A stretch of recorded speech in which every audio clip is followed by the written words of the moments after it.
on with this Wendy Chu character? All she does is go and harass beautiful women. They are just, they're all victims.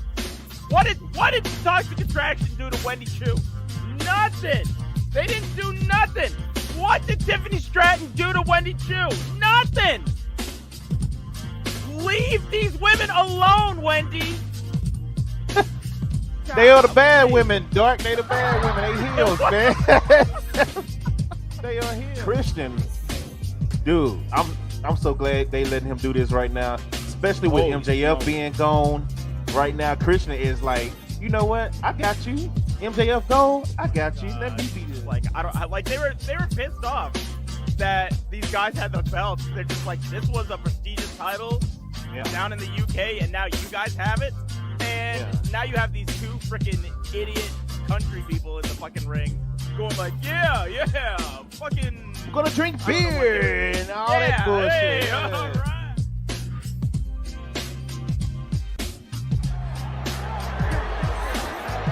Or Jesus Christ, they're gonna lose. She's gonna lose her fucking cash-in, dude.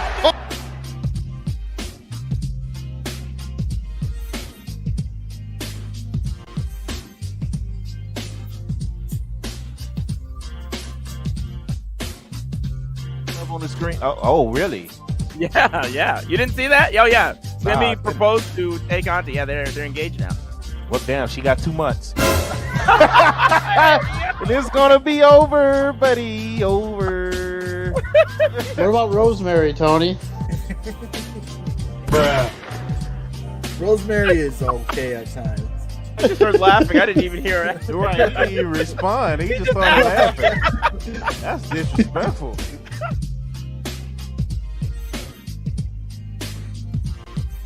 Into the pay-per-view, just 1 hour. Oh! 2 matches, 3 matches. 3 matches. 3 matches. Yep, 3 matches. And we know the Jericho match is going to be at least 45 How do you feel about this match now that it's over? I'm just glad it's over and done. Okay, Ernest. I feel like they could do some things with it. Kind of like back in the day with, when they had DOA versus Los Moretas, I think that was their name, versus the Nation, those 3 groups. We joked about this before. It's like they were so racist back in the day because they had a redneck group, bald-headed bikers versus an all Puerto Rican group versus an all black group. And they was throwing racial slurs just left and right. And it was like, we was watching this as kids like, yeah. Let's go! What? Let's go.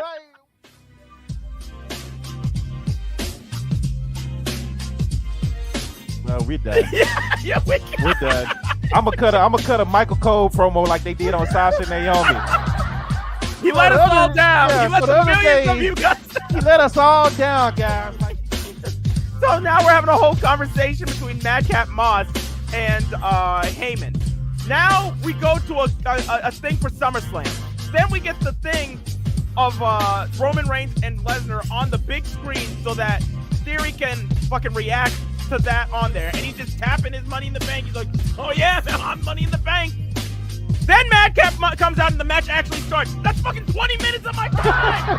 What are you doing? Why? What the hell was all that?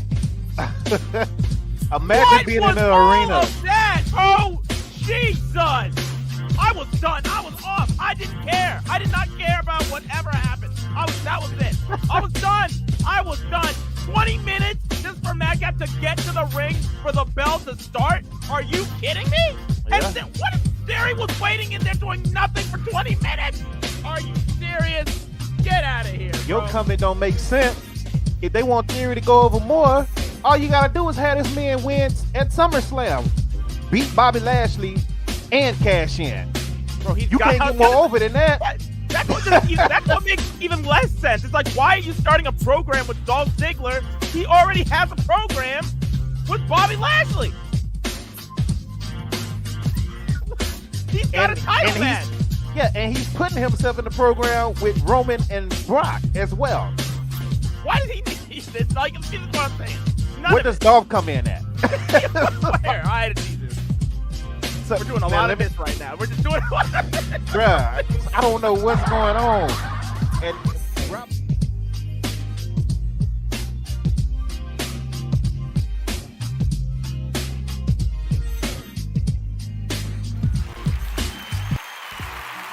What up, what up, what up, what up, what up? Welcome to another episode of the Budget Cut Podcast, brought to you by Dope Content and MT Darkness. Ladies and gentlemen, we are back. We are here a day after SummerSlam, and we are live watching Ric Flair's last special as well while we are talking. Dynamite J, Face, King in the building, Know the Gang. King, check your Discord. If you want to watch the Ric Flair's thing, since you are a YouTube member, I did send you the link in your Discord inbox. So go check that out now so you can kind of keep up with that as well while you watch the show. Got the hiccups talking. But, Dark, how's your day going? I know how SummerSlam, I know we enjoyed SummerSlam last night, but how's your day going today? My day is going pretty well. I've been just chilling, just relaxing. Like most times before I do this show.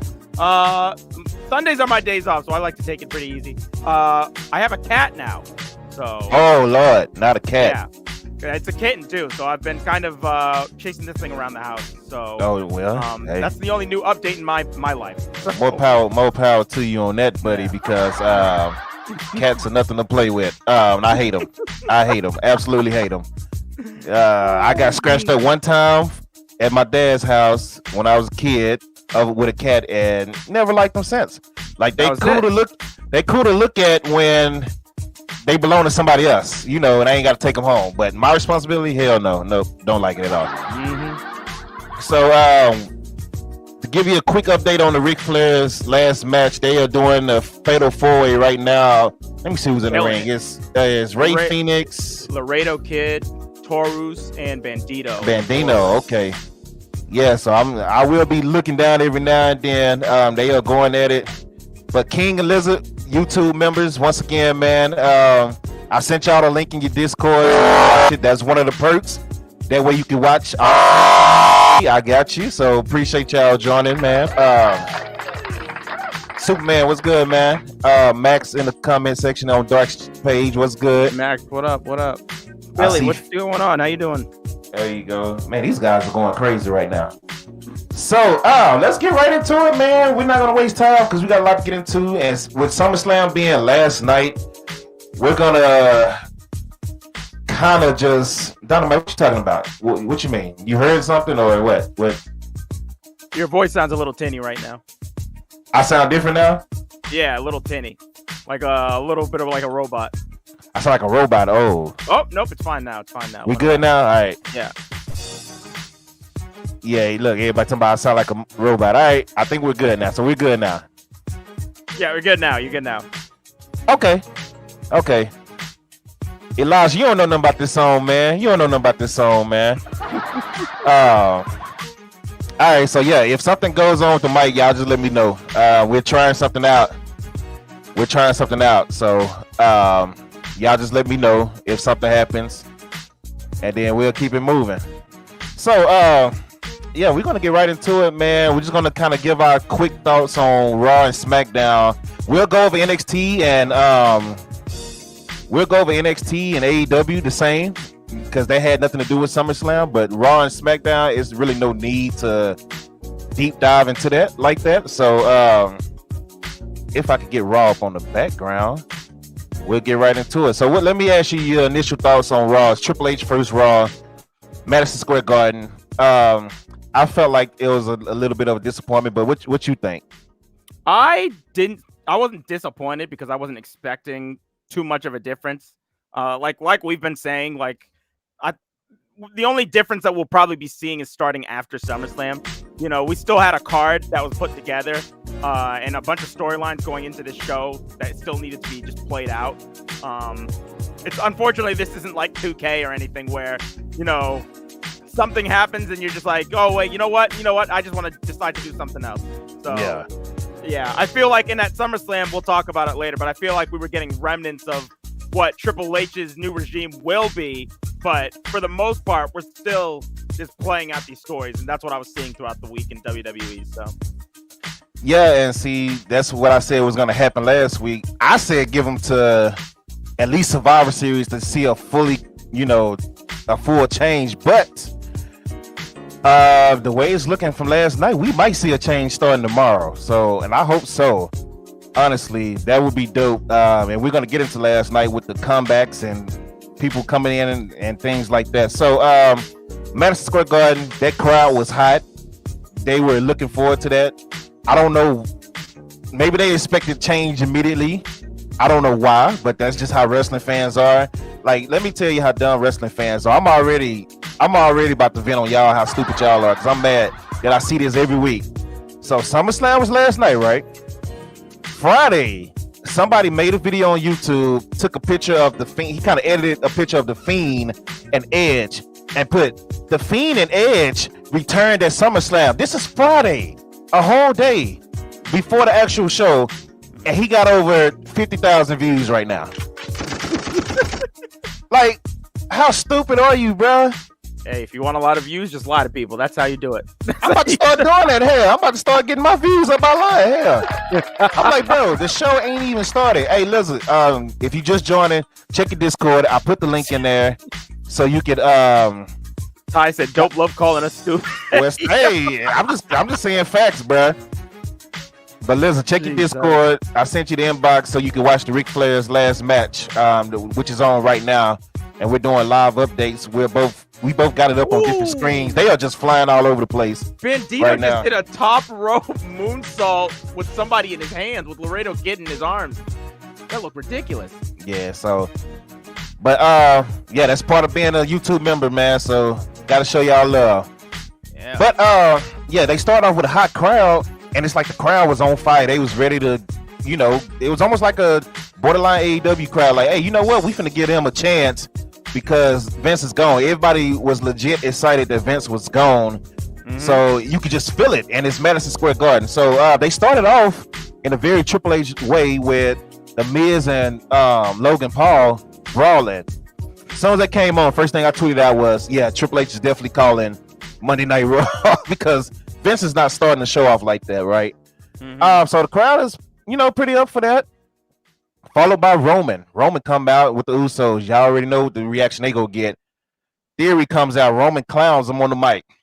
Cool. The crowd is hot. It's still hot. Theory ends up in a match. It was a regular match first, right? Let me go to it real quick. Yeah, versus Drew McIntyre to all people.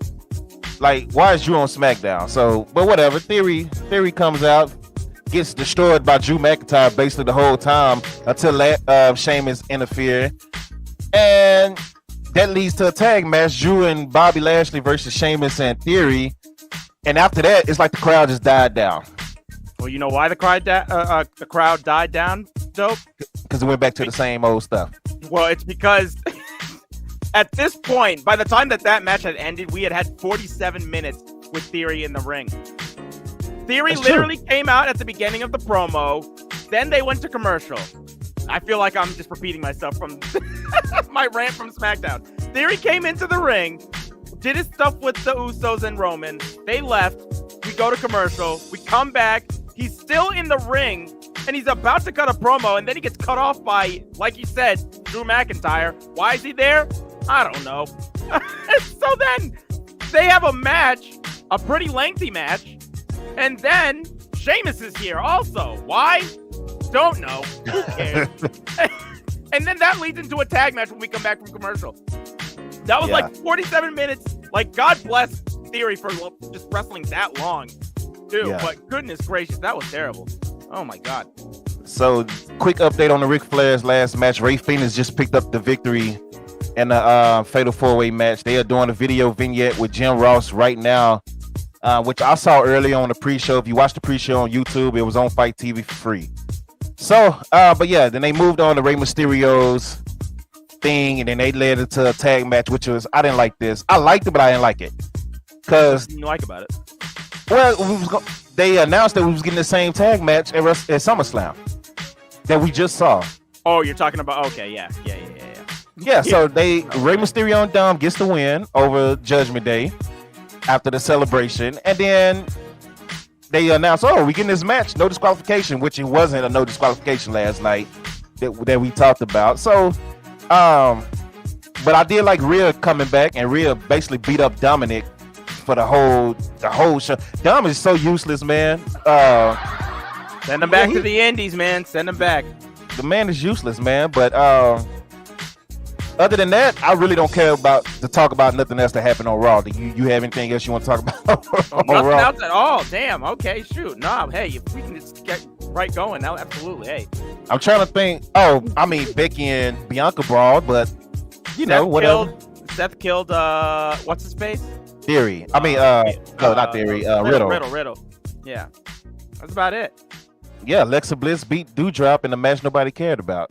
She cut a nice promo beforehand. Yeah, she still had Lily in her hands. So well, Lily is the number one selling thing. They can't get rid of her right now. So that's cool. Get rid of it anyways. I bet the Fiend match still sell a lot. He's not there anymore. Hey, so let me ask you this: why is Dolph Ziggler teaming up with AJ Styles? What's the deal with that? Yeah, right now it looks like Josh Alexander and Fatu are about to have a match. Oh man. Oh, well, that's the end of the show, ladies and gentlemen. We got to get up out of here because that's the match I've been looking for. It's gonna be crazy. I'm sorry. What was the question again? Why is AJ Styles and Dolph Ziggler teaming up? I don't know. It's ridiculous. It's there. That's theoretically it sounds like a good team, but I just want AJ by himself. Why is AJ wrestling? Why is he still in a tag team? That's my question. Just put him back with. Just put Ziggler back with Robert Roode. Yeah, where is Robert Roode? No idea. Like I don't. Yeah. So, other than that, let me see what else happened on Raw.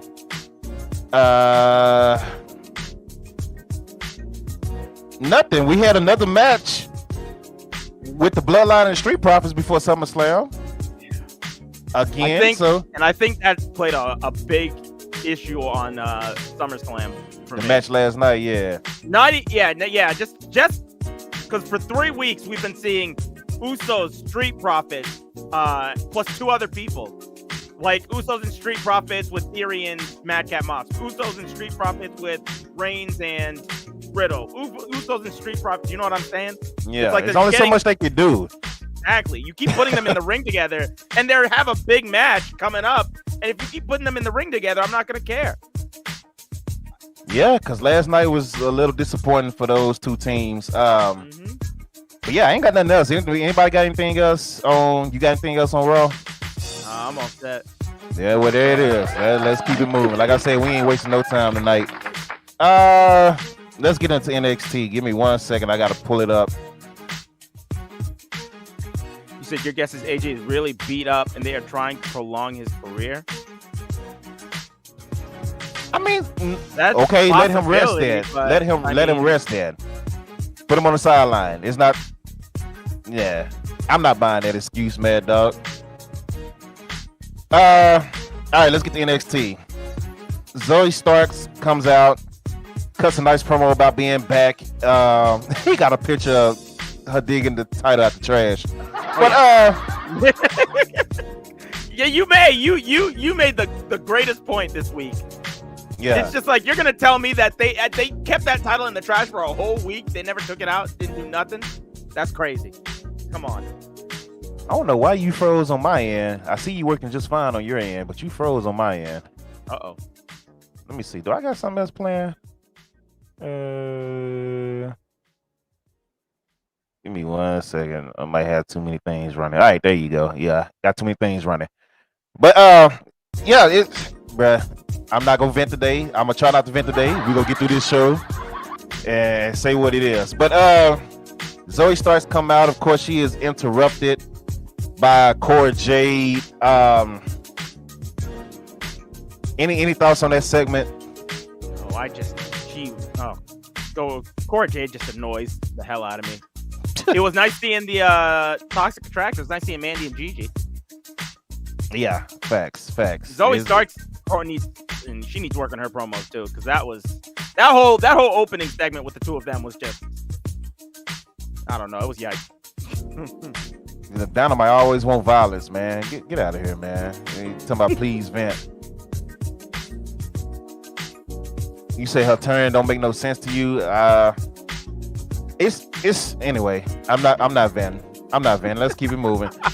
Grayson Waller defeats Grayson Waller defeats Wesley in a one-on-one match. You know what? What I will say about NXT this week, they had what happened? King said, "I don't know what happened, but Cora Jade's fine as hell, so she's cool with me." I told him to stop being a simp. Yeah, facts. But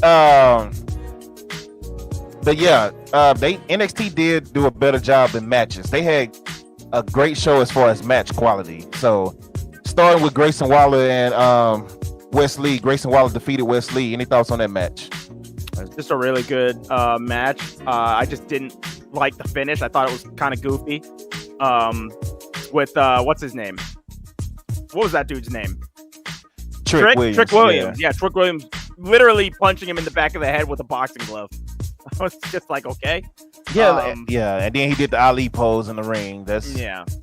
Trick Williams loved Muhammad Ali. That's what we know. So so I thought that was stupid, but before that happened, the match was really dope. So Apollo Crews defeat Zion Quinn. Any thoughts on that match?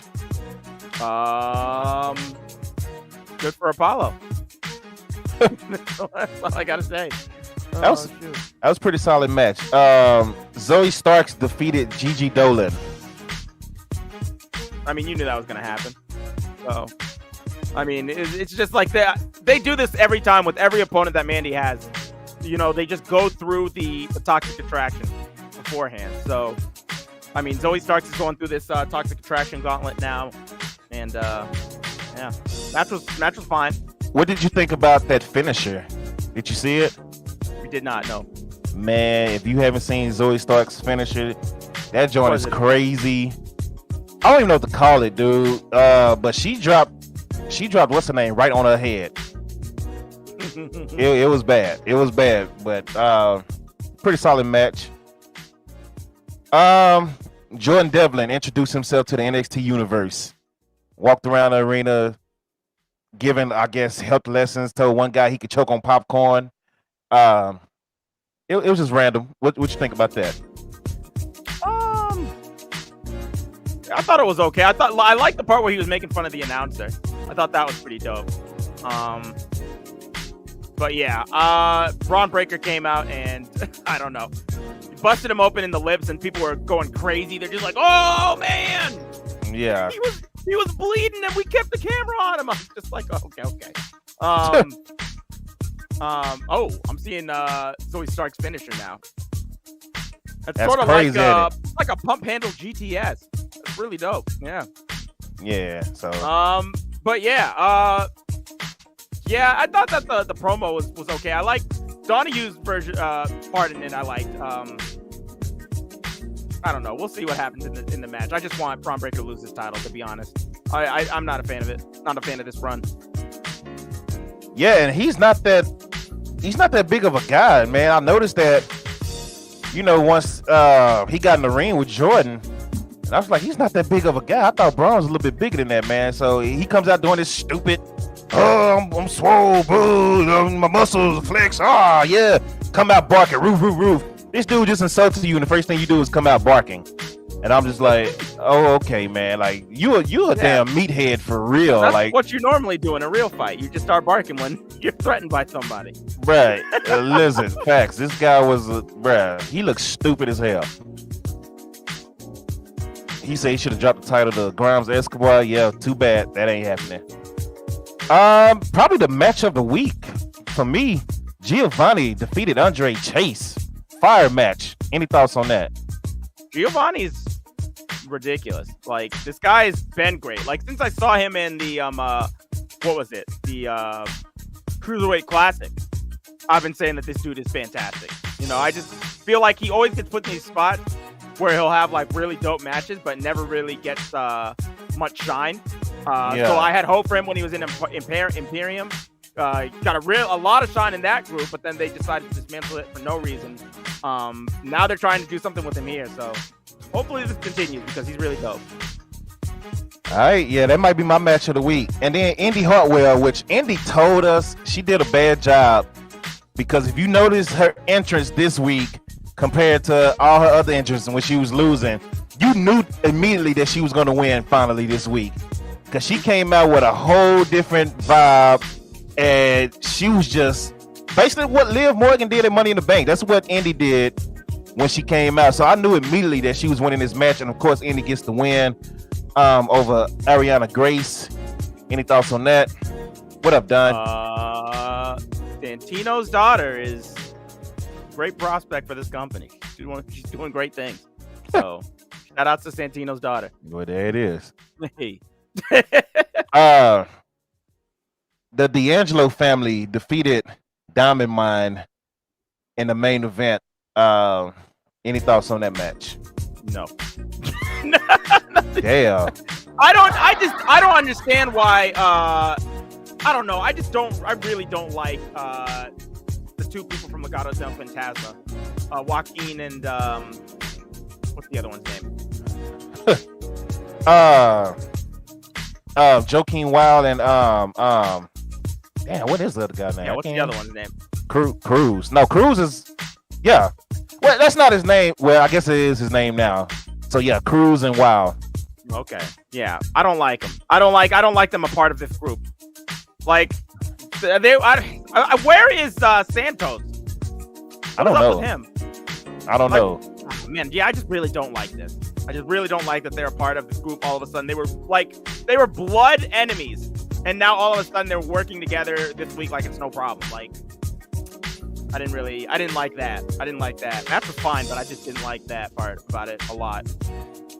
Man, if you're not checking the live update, Jacob Fatu and Josh Alexander are having a very good match right now. Max is here. What up, my guy Max? Welcome. It's been a what's while. up? Good to see you. How's it going? I like that flag. Is that Pinky? Yeah, that's Pinky. Oh wow. My guy Push Play in the building. Shout out to you, man. What's up, man? Oh. Hey man, I know he gonna lose, but I want Jacob to win. But I know most likely he's gonna lose, so I'm not even gonna get my hopes up. I just want it to be fire, which is being right now. So he just gave him a powerbomb on his knee. Oh Jesus. Yeah. Any thoughts on NXT before we move to AEW, Max? Oh shit. No, I agree with you though. Jordan Devlin made Braun Breaker look kind of small, and that was kind of a mind fuck to me. Yeah. Braun Breaker came off as this like big beast, and then when he was nose to nose with him, it was kind of like when I first saw Kevin Nash nose to nose with the Undertaker as a kid. I was like, oh shit, Kevin Nash ain't really that tall. Undertaker's almost as tall as him, you know? Like they're almost nose. Same thing with the Jordan Devlin Braun Breaker thing, where I was kind of like, oh shit, Braun Breaker is really not that big compared to Jordan Devlin. All right, like it's just all about, you know, presentation and how you represent it. And yeah, that blew my mind. So I think Jordan Devlin's gonna take this shit from him, honestly. I hope so, man. Yeah, honestly, yeah. When is the next special? Is that pretty soon, or yeah? Is it Heat Wave? Heat Wave, yeah. Oh, and I forgot to mention, as you see on Dark's page, Roxy cut a promo. She's pissed off about Cora Jade putting the title in the trash. And for some reason, the title was in the trash a whole damn week because Alundra Blaze comes with the trash can. Out of all people, Alundra Blaze. Shout out to Alundra Blaze, I guess. And why didn't Alundra Blaze take it out of the trash? Here's the thing, too. It was the same trash from last week. You're telling me no one in that bitch takes out the trash? Same garbage that was in there last week. I'm like, damn. This was my house. I would have got my ass whipped for that shit. Yeah, so because just because Vince is gone don't mean you don't have to take out the trash. It was stupid. First thing I tweeted out was like, oh, so it just stayed in the trash a whole week. Nobody cared to get the title. Not even the ex-champions went to go get that title. Just hey, remember when Hacksaw Jim Duggan picked up the television title out of the trash when Scott Hall threw it away and was like, yo, this is mine now, and started carrying it?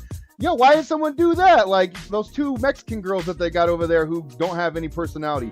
Let them pick the titles up and carry that shit around for a little bit. Like, yeah, that was weird. You're just gonna let some titles sit in the trash? That was weird. That was weird to me.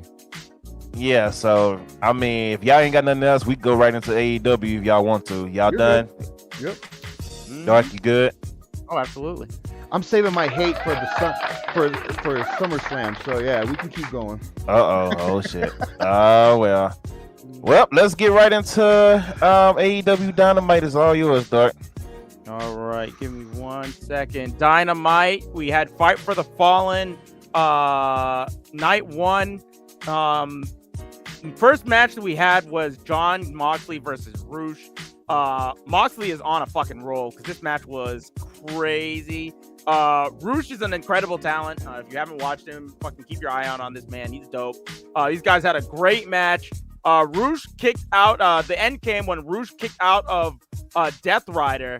Moxley then immediately transitioned to that into a rear naked choke and sat through it and turned it into a bulldog choke, and just Rush went completely out to retain his title. What did you guys think of that match? Real quick before I talk about that match, I'm pissed off now because Matt Cardona and Brian Myers just interrupted that fire match. So kick rocks, Matt Cardona and Brian Myers. But that match was fire. Sterling is there too. There you go. This guy's everywhere. Oh, I didn't even notice him. Yeah, he is. Mm-hmm. But that was a fire match between Moxley and Roosh, man. Roosh is that guy's a beast, man. That guy's a beast. Chelsea Green is not with them, King. Push play says tomato. Yeah, facts, bro. They run a perfectly good match. Match was fire, and it had pretty much a Moxley-like ending. Moxley's gonna bleed from his nose. Yeah, it's. What the hell? DDP's getting in the ring now. What the? Oh, is he gonna nail him with the cutter? He's about to give him the diamond cutter. Oh, yeah. And he got him. And he got him. Oh shit! Let's go. It's good to see that. Good to see DDP, man. This guy, man, he doesn't age, bro. This yoga, bro, it's real. Yeah, man. Might get on that, man. DDP. Hey. Yeah. That'll be a stream right there. It brought Buff Bagwell back from the dead, so fuck it. Right? Oh man, he looks great too. Oh my god, bro. I'm glad we actually waited on that interview. We might do something. He looked like my old principal in that picture. I was like, who the fuck is that? That ain't no Buff Bagwell. Like, bruh, I didn't recognize him at first. Push said, "Where's Karl Malone?" Man, get out of here, Push. Don't get me started on him because I had a joke for him that's very disrespectful. But the match was fire. Typical Moxley match. Typical Roosh match. Because Roosh is all his matches are fire from what I've seen. So, and like I said, Mox is gonna bleed from the nose, and he's gonna choke a guy out. They're gonna kick out of each other's finishers, and and then he go beat him down. That's how it is. All right, fact. Max, what did you think about that? It sold Roosh as really strong. I mean, we knew he was gonna lose. Him kicking out of the Death Rider was kind of one of those like, okay, I wasn't expecting that, but this bulldog choke that Moxley's trying to make a thing now, like I don't know, man. Like I think Moxley's on this like redemption tour right now to prove to us he can wrestle. So he's wrestling all these people who can actually wrestle. And I've noticed all of his matches are always like hardcore street fights and all these like no holds barred, no disqualification, same bullshit. He actually put on a pretty good wrestling match with Roosh. But, you know, when you're in a ring with someone like Roosh, he's going to make you look good. So, that's true. It was a solid match, but it was what I expected from Moxley. Like Dope said, you know, the blood, the bullshit from him, all that stuff, you know, so. Why is Jerry the King Lawler in the locker room with Jeff Jarrett right now? What is going on? Look, we're trying to give you live updates because we know a lot of people is watching the show. So appreciate the ones that's in here because I know y'all watching the pay-per-view, but this show has turned into another watch-along, essentially. Can a motherfucker get a link? What are you talking about? Look, hey, all my YouTube members got links. They got it. They can watch free. Oh. So I subscribe, but what else do I need to do on that YouTube? Oh, it's a whole membership now, like Twitch subscription. It's a whole membership thing now where you get all type of perks, including free shirts, merch, free cake bowls, free pay-per-views. Do I get your premium Snapchat too? Nah, buddy, that's done. That's nope. Fuck. Nope. Oh Lord! Second match on the card, we had an FTW title match. Ricky Starks defending his title against Danhausen. This match ended up pretty quickly. with Ricky Starks coming away with the championship. After this, Ricky Starks says that he's still got a little left in the tank and asks for a second challenger. He's holding his neck. Taz is on commentary, basically saying this is a bad idea, that he doesn't think Ricky should do this. And Hook's music plays, and this crowd goes freaking crazy. The second title match starts off, Ricky Starks against Hook for the FTW Championship. This was a quick but very good match. Hook ended up, Ricky Starks tries to go for the Rochambeau, but Hook counters that by getting him in the red rum and making him tap out. After this, well, actually, hold on a second. Go ahead and tell me what you guys thought of the match before we go on with stuff after the match, though. Go ahead, Max. You want to go first? I'm part of a lot of Danhausen fan group pages and shit like that. All week it was them photoshopping pictures of Danhausen with the belt, talking. Oh, this is going to be the moment we were waiting for. Good God, is that squash? I didn't hear anything from those Danhausen fan crowds from like two days. Those pages were silent, just dead silent. But it was cool to see Hook, I guess, take that opportunity. His dad kind of did the Mike Awesome thing. If you remember this, Mike Awesome did the same thing when he was ECW champ. He had a squash match, and then he said, "Who the fuck wants an open challenge?" And Taz came out and took the title from him, and that whole, bullshit that happened. He did the same thing as his dad, and it was cool and all, but it's kind of like, it's another one of those titles. Like I dug Ricky Stark's promo more than anything else. The promo was fire than the entire two matches. Like good for Hook, good for him. He won a title, I guess. I mean, we can consider that a belt because you can wear it around your waist. It's made of metal, so it's a championship of sort. But the real winner of that whole match was fucking Ricky Starks' promo of him doing the face turning face, and also Hobbs becoming even more of a heel in the end of Team Taz. Like, this is officially Team Taz is done now. So I was more or less happy for Ricky Starks. Yeah, Danhausen, I don't care for what they're doing with him in AEW, because this is like really my first chance actually really seeing him outside of like a few clips before he got to AEW.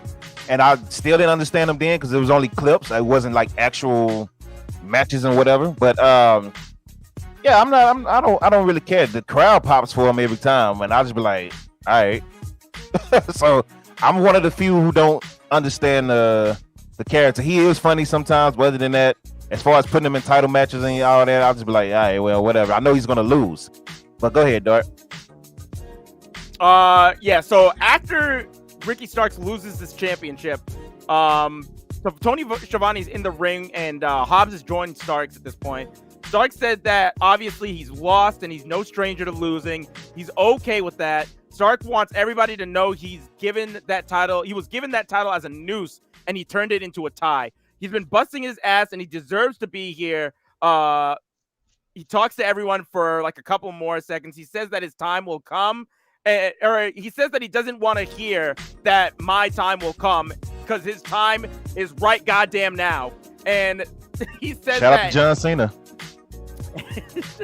He says that he and Hobbs' time is, and right as he starts to talk about Hobbs just nails him from behind with a lariat, a big lariat that just kills Ricky Starks.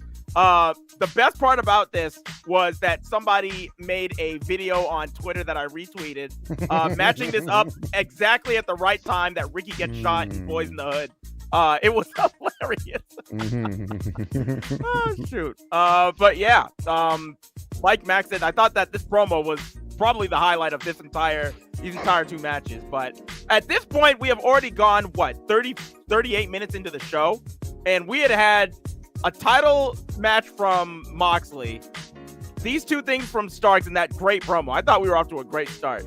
The Acclaim are supposed to be dropping a music video on Rampage. More on that later. Sammy Guevara and Tay Conti coming to the ring for a match against Dante Martin and Sky Blue. I missed this, but Sammy Guevara ended up getting the win with the GTH. Did you guys see this, and what did you guys think? high flying match. A lot of risk taken in that match between Sammy and Dante, man. Which I mean, that's another typical thing. You know, with them two in the ring, it's gonna be high flying. It's gonna be crazy. Shout out to King Rich on YouTube, by the way. I forgot to give you a shout out earlier, man. Appreciate you joining on the YouTube side over there. He say Sky Blue is useless as Dom. Pretty much, Lizzie. That's the vibe I got. 'Cause she couldn't do nothing, so she didn't do nothing at all. So well, I know the report came out that Dante got hurt in the match, so he's out. Damn, both of them. Shit. So yeah, Dante got hurt in the match. They said it's a leg injury, I believe. They said it's damn, really? So Dante is actually out from that match with Sammy Guevara. So he's gonna be out for a few weeks. Him and his brother. Yeah. His brother got into that car wreck, but before that, it was a leg injury too. That's just terrible. They've got, oh man, these brothers got terrible luck. So Dante Martin was on a fucking streak too in the indie scene and everything else. He's been picking up a lot of steam by himself and, you know, kind of carrying the load. And now he's injured. He's out. So. Yeah, it was all right match. I ain't got really much to say on it. Just an update on the Ric Flair's thing. We have the Briscoes taking on the Von Erichs right now in the match. But go ahead, Dart. So after this match, there's a post-match beatdown. Sammy goes up to the top, but Sky Blue gets in between Sammy and Dante. Anna Jay comes down to the ring, and both Anna Jay and Ty Conti beat down Sky Blue. Then Roby Soho, Ortiz, Eddie Kingston come down, and the whole crowd just starts chanting Eddie's name. We're getting a thing with this. I didn't see any of that. The Best Friends run into Jay Lethal and Sanjay Dutt and Satnam Singh in the back, setting up a match for Rampage. I thought the best part about this entire thing was when Jay Lethal was just like, how dare they call themselves the Best Friends? We're best friends. And Satnam Singh, who just never talks, just out of nowhere says, yeah, we're best friends. I thought Omar sounded stupid. This guy takes it to another level. I was laughing my ass off. I thought that was hilarious. I was like, what the hell? Tony Schiavone's in the ring again. This man was busy with Jungle Boy and Luchasaurus in the ring. Jungle Boy takes some time, and then he says, Christian Cage, you are the biggest pussy I've ever met in my entire life. He did. Jungle Boy watched Cage come out for weeks and talk BS about his family, how he's now the most relevant that he's ever been in his career. Dunk, thank you for resubscribing. I appreciate that, my guy. He tried to have sex with my mama. That's what he was really. He was pissed, dude. I loved it.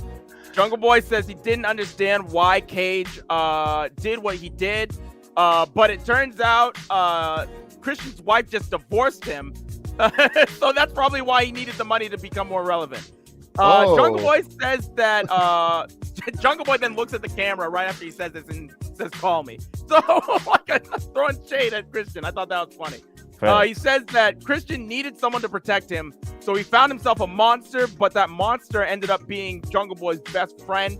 And what Christian didn't realize was that he was only being protected for Jungle Boy. Jungle Boy says, swinging a chair as hard as you can, he can take it. 3 years ago, Jungle Boy dug a grave for his father, and right when Jungle Boy's like in the middle of a very deep speech, going into like stuff about his dad, and you can tell he's getting emotional. And we just go to the back. Christian's just trying to just stop him, like cut him off mid-sentence from talking. I was like, Jesus Christ. Like, that was messed up. Christian says that Luchasaurus saw where his future was the past few weeks, but he threw it all away to beat Jungle Boy's lapdog. Cage ran away last week because he was scared of what he would have done to him if he had stayed, not because he was afraid. And the next thing Cage Trim will drape over Jungle Boy won't be a leather jacket, it will be a body bag. After that, Jungle Boy can cozy up next to his dead father. This was a wild promo from both of these guys. What did y'all think? The promo of the week. I didn't know Jungle Boy had that in him, so yeah, that was fire, man. And then of course Christian came back, and I was like, dang, he even added to it. So promo of the week, easily. Crazy.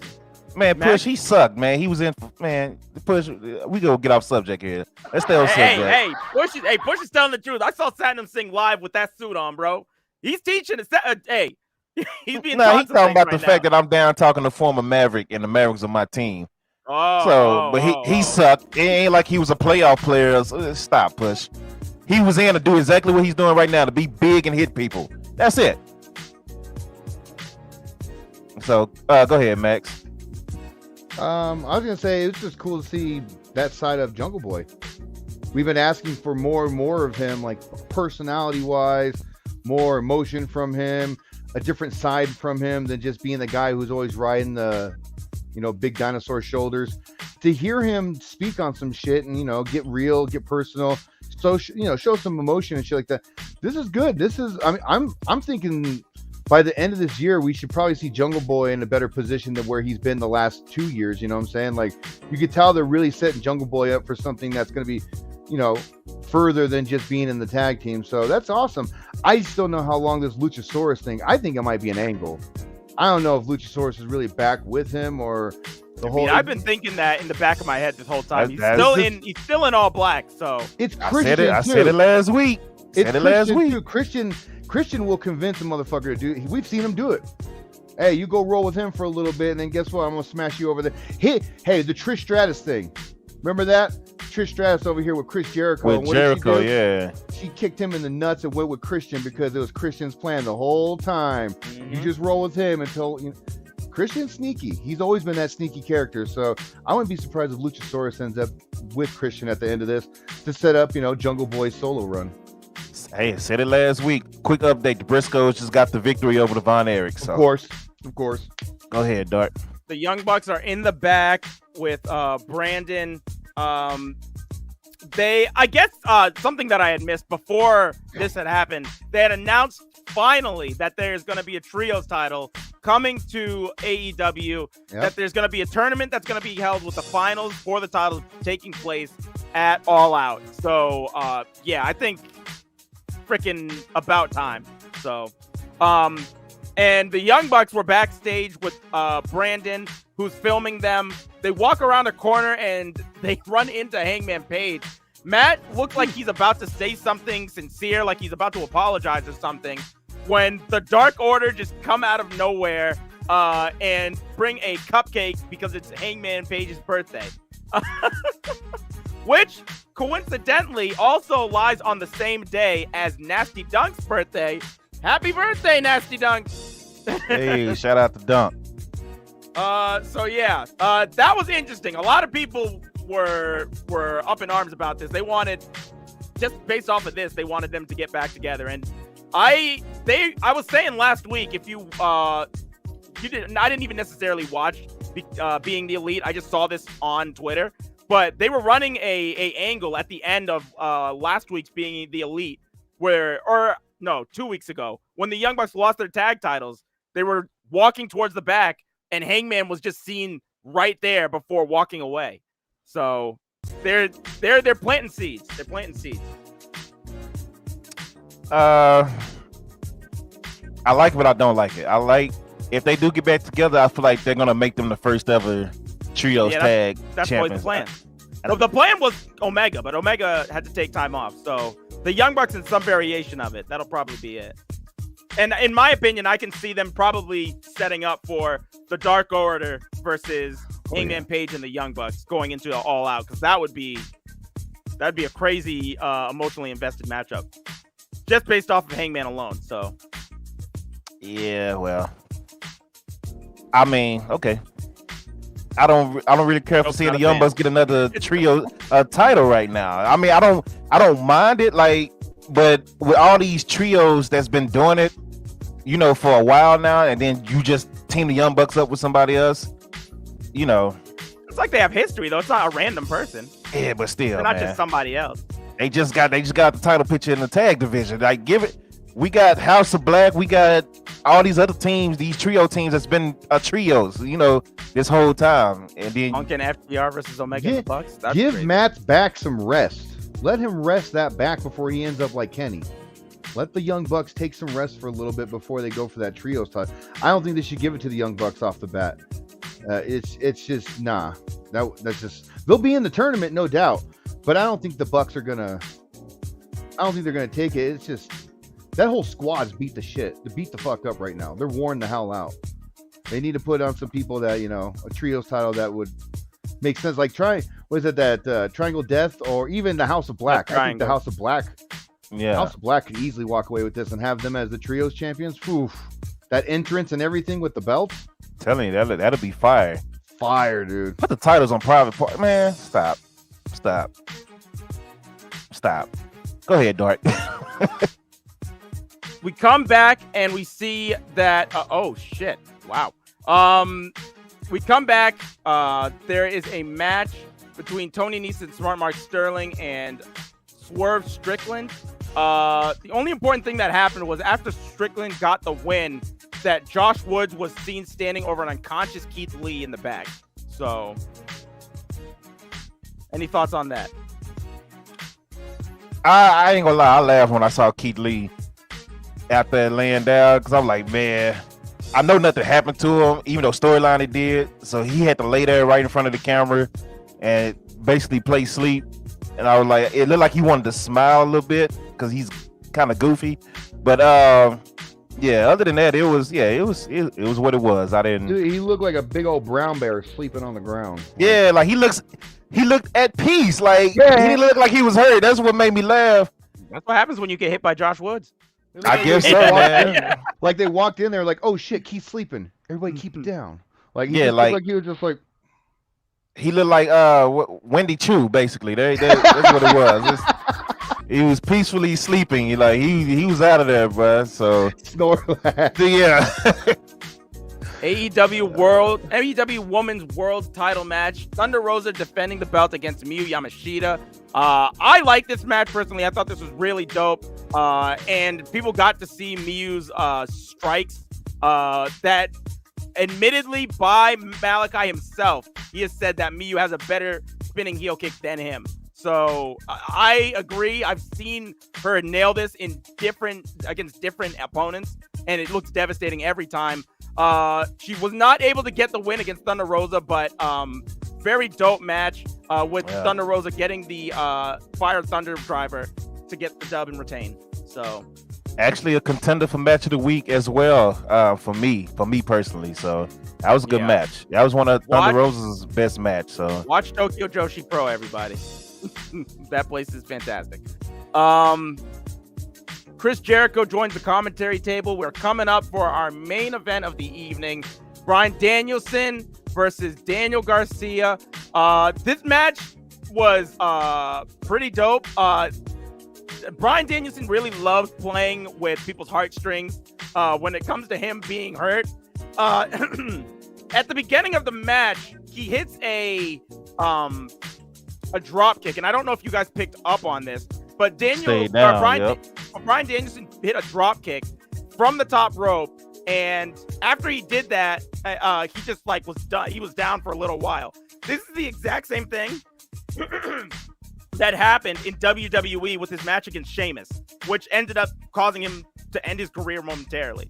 I don't know if anybody picked up on that, but that was a really dope play on that. After that, Danielson's just kind of in a pickle basically the whole match. Garcia ends up giving him a move to the outside on the concrete underneath the pads, throws him back into the ring. It keeps going on. Danielson has control of Garcia on the outside. He throws him back into the ring and he tries to get in himself, but somebody is holding on to his leg, and he has like a black armband. You can't really see who it is. He gets back in finally, but Garcia at this point has had enough time to recover, gets him in a sharpshooter, and he just leans back on it even further. I've seen him do this where he'll apply the sharpshooter. He didn't do it in this match, but he'll apply the sharpshooter and then also get you in a crossface. He only had Danielson in a crossface, but that was enough because Danielson passed the fuck out and Daniel Garcia beat Bryan Danielson. And commentary is making a huge point about this, saying that he slayed the dragon and everything. I thought this was great. I was so happy. Yeah, that was crazy. Appreciate the follow, Zendaya. And update real quick. We have a triple threat match that just started between Jordan Grace, Deonna Purrazzo, and Rachel Ellering. And Rachel Ellering looks like she is injured already, and the match just started. So, jeez. Yeah, they had to roll her out the ring, and she's just kind of there on the apron right now. So, Well, but yeah, man, the same results, huh? I see. yeah. So, Jordan Grace was rolling her over for a pin, and her leg got caught.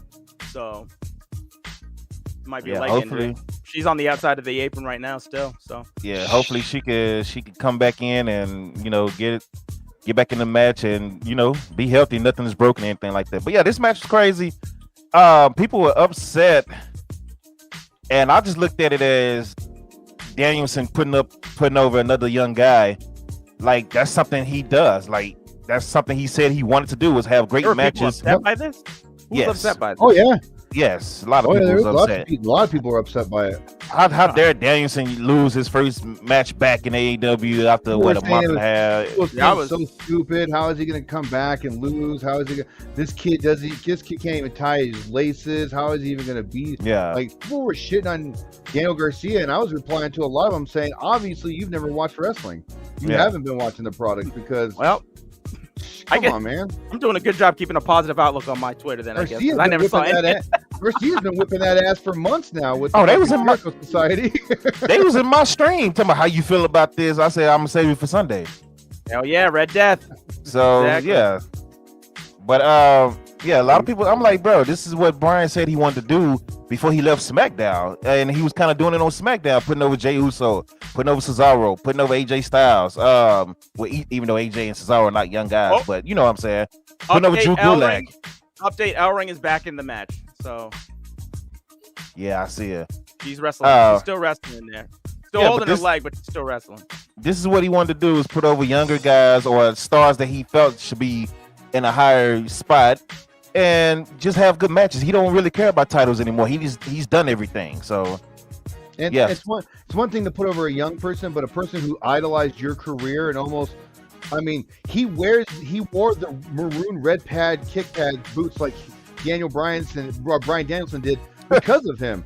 He's even said, I learned my style from this man. Like, I copied his style in a way because I looked up to him. For him to beat his hero, that's fucking huge. I mean, I don't know if anybody follows.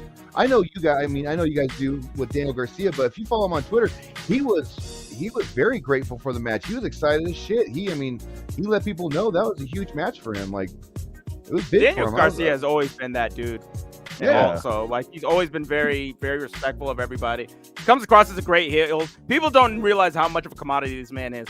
People don't even know that he can cut great promos. Like, because Tony was always pairing him with 2.0. This guy cuts amazing promos. Unless you saw him, I was literally watching him do these in person. Like, this guy can cut a promo by himself if you just let him. So, Daniel Garcia is a great commodity. So, I mean, I wasn't seeing all of this, but that's crazy to me that people were saying that. So, yeah, I just want to point out that Max also called Bryan Danielson Daniel Bryanson, just like me. So it ain't just me, ladies and gentlemen. Max did it as well. Well, how many years did we call him that? 12, 10? Well, it was Daniel Bryan. You said Daniel Bryanson like I did on my DKF Universe mode, where everybody was getting on me. So, but speaking of upsets, when you catch up on Stardom, what are you talking about? The 5-star Grand Prix dunk? Go ahead. I'll just call him Mr. Bella. How about that? Oh shit, that's disrespectful. Oh, okay. Just call him Brian. That's the easiest name. Brian. Yeah. Go ahead, Dart. That's it. Well, there you go, ladies and gentlemen. That is AEW in a nutshell. They load that damn show up. It's so much. It's so much in a 2-hour show, which is crazy. So let's get the quick rundown of SmackDown before we get into SummerSlam and Rampage. So they started off with Drew and Sheamus in what did they call it? A good old fashioned Donnybrook match, right? Basically, no disqualification, whole bunch of beer, and it looked like a fight in the pub if they just put outside the ring. They actually gave them time. That's one thing I noticed. They gave them time to actually get their stuff in, and it was maybe like a 35-40 minute match. It was pretty long, so it actually turned out to be better. I wasn't excited for it at all. It turned out to be better than what it was. Than what I thought it would be, I should say. What's your thoughts on that match? Max, I'll let you go ahead. It was smart.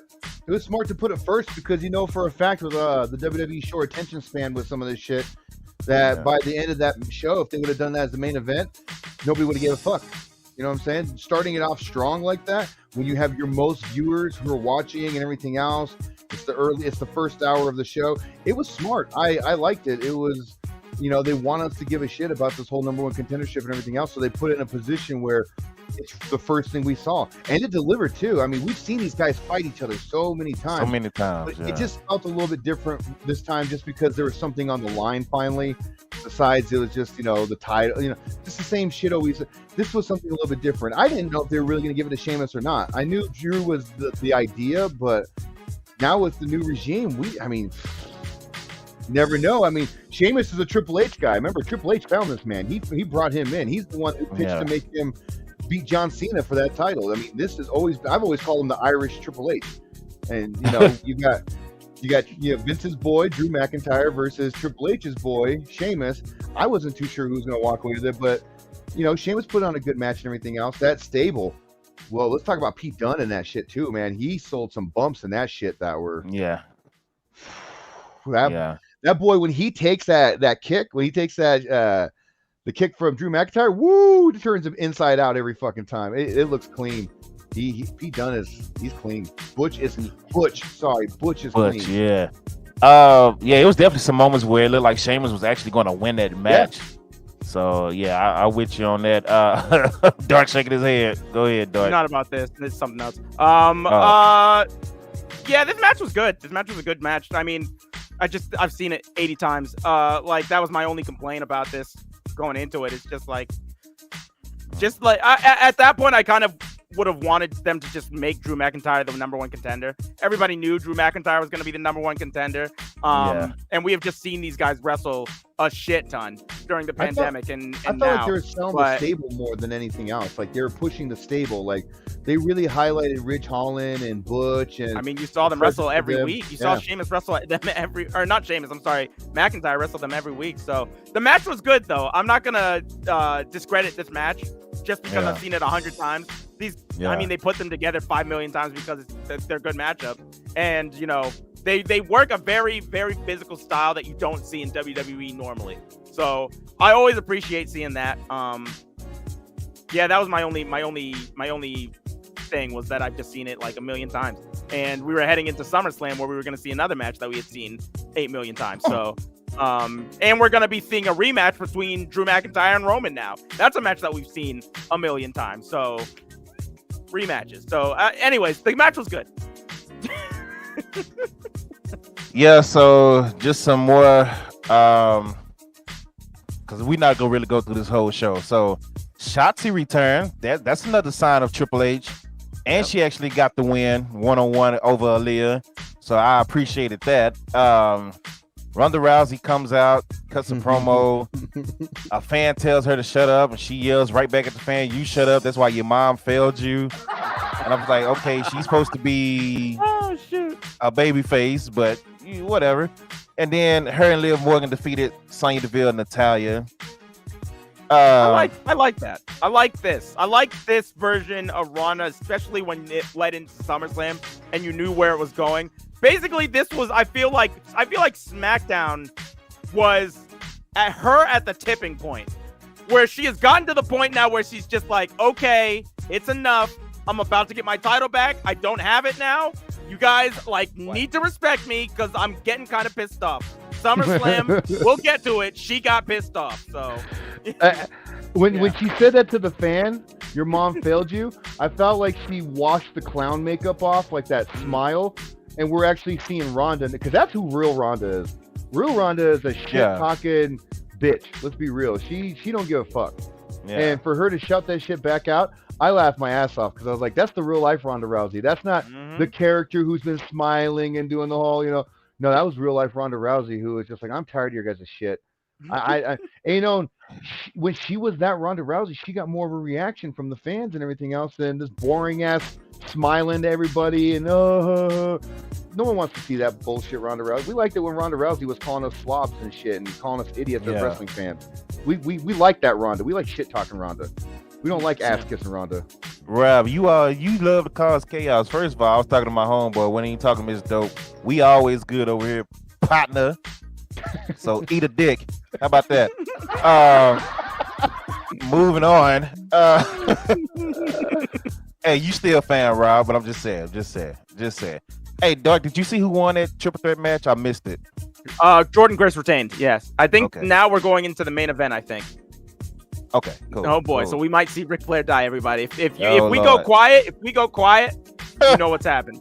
Wait, did Jonathan Gresham wrestle? He did. Yeah, he won. He did. Yeah, he won. Yeah. Oh, okay. That's good. Let's keep it moving. Just kind of skim over. We had Jeff Jarrett basically call the Usos and Street Profits to the ring for whatever reason, just to yell out the rules. And they end up brawling anyway. And Jeff basically said, "There's no rules. I'm just here to count 1, 2, 3." So Street Profits and Usos started brawling. Jeff Jarrett ended up getting kicked in the face by Jay Uso. Moving right along. He got kicked on. He got a headband. Yeah. I was gonna say he got kicked pretty good from Uso. Yeah, he Wonder if he had GCW flashbacks for a second. It was just like he definitely took the worst of that super kick. Xavier Woods was taken out by the Viking Raiders, or let me say it right, the new vicious Viking Raiders, after they beat in a match nobody really cared about. Listen. When Triple H was in charge of these guys, undefeated, left NXT with the belt still around their waist. Let's bring back those fucking War Raiders. Let's bring them back. I was gonna say the War Raiders. Bring back the name the War Raiders. Like, hey, there was nothing wrong with the name except for a 70-something-year-old man who didn't like it. Didn't like the word war. Didn't like the word war.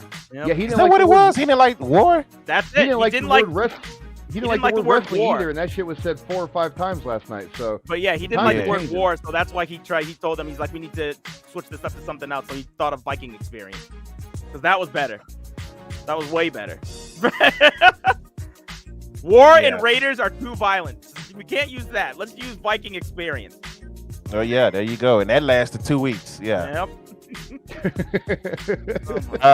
And then he puts him on the shelf and bring him back. I got it. Let's name him the New Vicious Viking Experience Raiders. Ha ha ha. Poor Triple H. He got to come in and change so much. Getting word that Lucha match from the Ric Flair show was an all-timer. I was seeing some crazy shit. Yeah, it was pretty fire. I'm gonna have to go back and pay attention to it.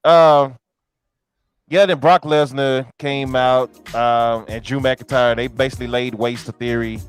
You know, Theory came out to talk noise to Paul Heyman. Brock and Drew both took him out. It's like, bro, you're not cashing in.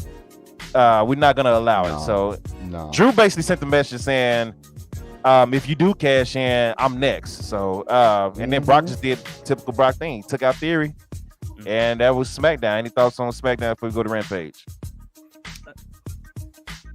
Yeah, it's no. Theory's paying for it. Started off all right, and then right back into the old formula. So that was kind of the theme that we were running into this week on WWE television. Theory is getting whipped by everybody, man. Yeah. Do you feel nervous for Theory, or do you think it's just part of the storyline? And he's just not ready yet to cash in, but he's still gonna eventually cash in and win it. I was saying that last night. I was saying it's ridiculous that just because WWE has a history of doing this, you win the Money in the Bank title opportunity and you go on a losing streak like crazy.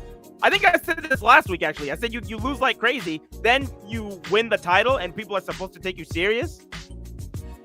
That doesn't make sense. You went to SummerSlam last night and it was not very good besides the main event. Really? We thought we're going to get into that next.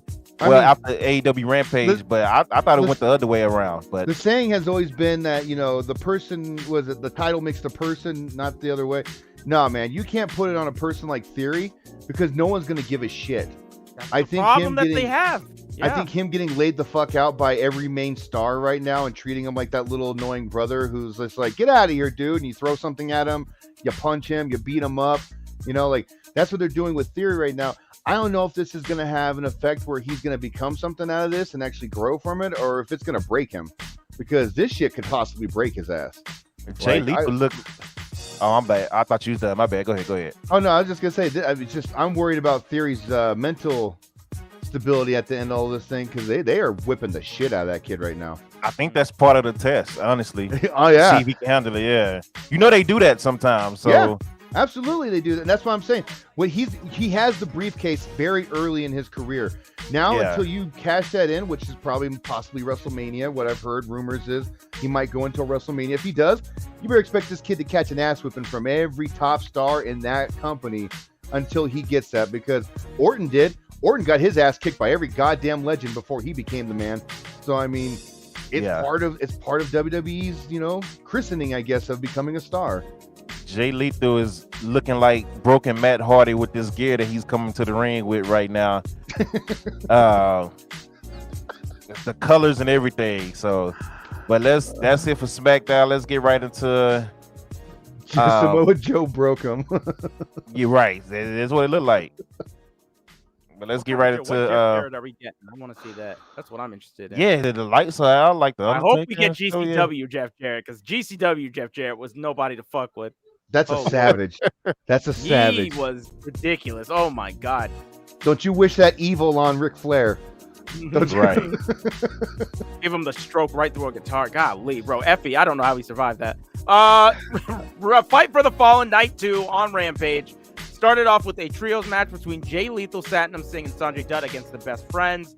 The Best Friends would get the victory. After the match, Singh attacked everyone and was holding OC so Lethal could hit him with a lethal injection.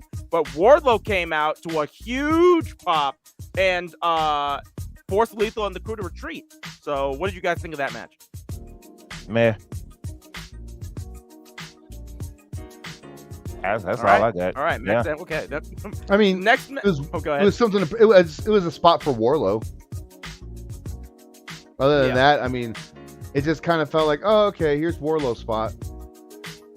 Like you said, that pop was hot. Yeah. Up next, we had Ethan Page coming out against Leon Ruff, who was already in the ring. Very, very quick match. Ethan Page just destroyed Leon Ruff. And after the match, Ethan Page just starts going on like a rant. I was only able to catch this match on YouTube. So right when he's about to start talking after the match, they just kind of cut it. So, yeah. But from what you were saying, Dope, you can tell if you want to go into detail about what he said. Yeah, I actually heard everything he yelled out until they cut him.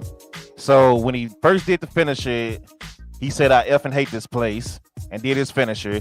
He rolled out the ring after the win and started saying, "Hey, where's my TV time? Where's my money?" And then he was about to yell something else, and they quickly cut off of him. By the way, Jeff Jarrett looks like he's definitely a heel, because he just went to the announcer's table and threw all their paper in their face. Yeah. Absolutely. Oh, Jesus. Oh, he's telling the person in the crowd to get closer, and they'll hit him with his guitar. Yeah. Oh, Jesus. So Jeff is going to be funny this match. Let me address this. You said you're tired of people praising Triple H for last night's show. That's what you should expect. That honestly, wrestling fans are over the top with everything. It's either going to be over the top positive or over the top negative. It's only a handful of people that's going to give it to you straight for what it is. Oh, and you're watching. God, Jeff Jarrett. He just took somebody's Red Bull and threw it in their face, bro. This man is a menace. Yeah, Lord. And you're watching some of those people right now that'll give it to you straight down, straight down the middle and call it for what it is and not give you anything above or below what it is. So, this Ethan Page, he doesn't seem to be happy. And I can kind of understand from his standpoint, because I thought he would be doing more. Honestly, Tony Nese is doing more than Ethan Page right now. So there you go. There was a report that said the people in the crowd, when the mic was cut off, he was yelling into the crowd. and he was screaming things at the crowd saying that I'm sick and tired of being disrespected in this place. He was saying how he's fed up with being in a former WWE place and he's just over it. They said that his rant when he was Mike was cut off, a little similar to MJF's rant of I'm sick and tired of having to be secondary to all these new guys.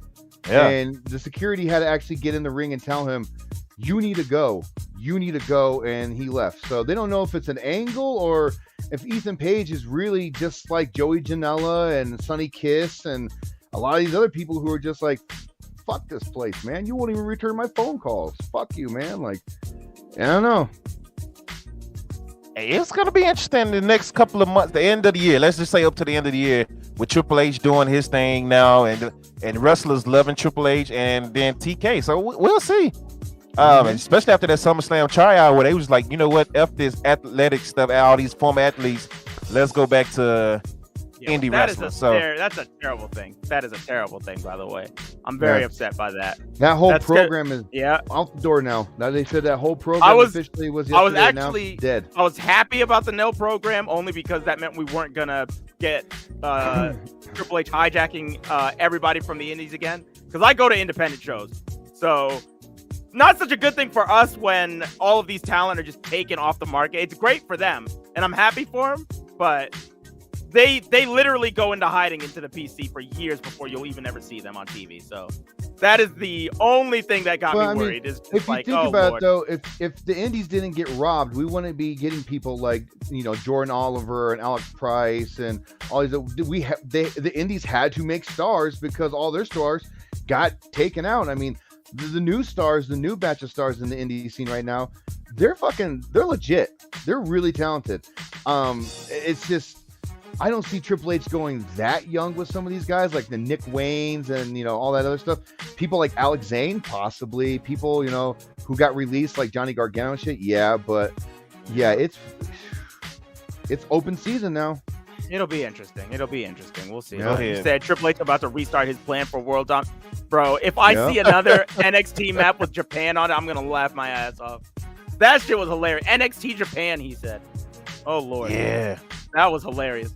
Next match we had was Lee Moriarty and Matt Sydal.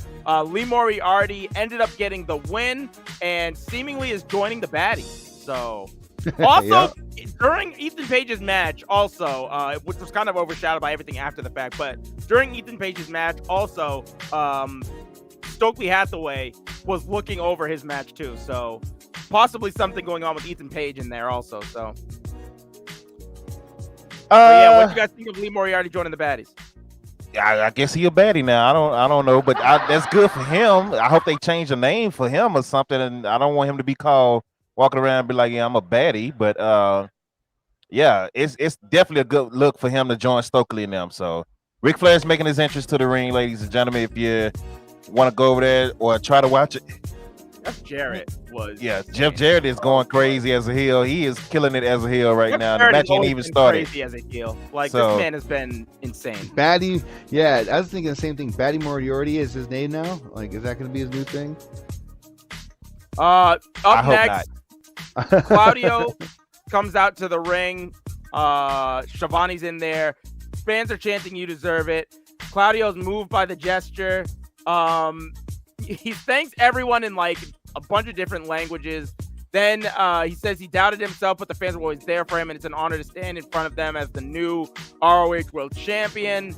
And would like to bring out fellow member Wheeler Yuta, so he comes out. Jericho gets off of commentary and says he's sick of the Blackpool Combat Club. He says sports entertainers beat pro wrestlers. Yuta says except for Sunday, when Yuta beat Garcia for the Pure Championship, and he says he can beat Garcia, and he says he can beat Garcia, and he can beat Jericho too. Jericho says he doubts it, and sets up a match for next week, where if Yuta beats Jericho, then he will get his title shot at Quake at the Lake.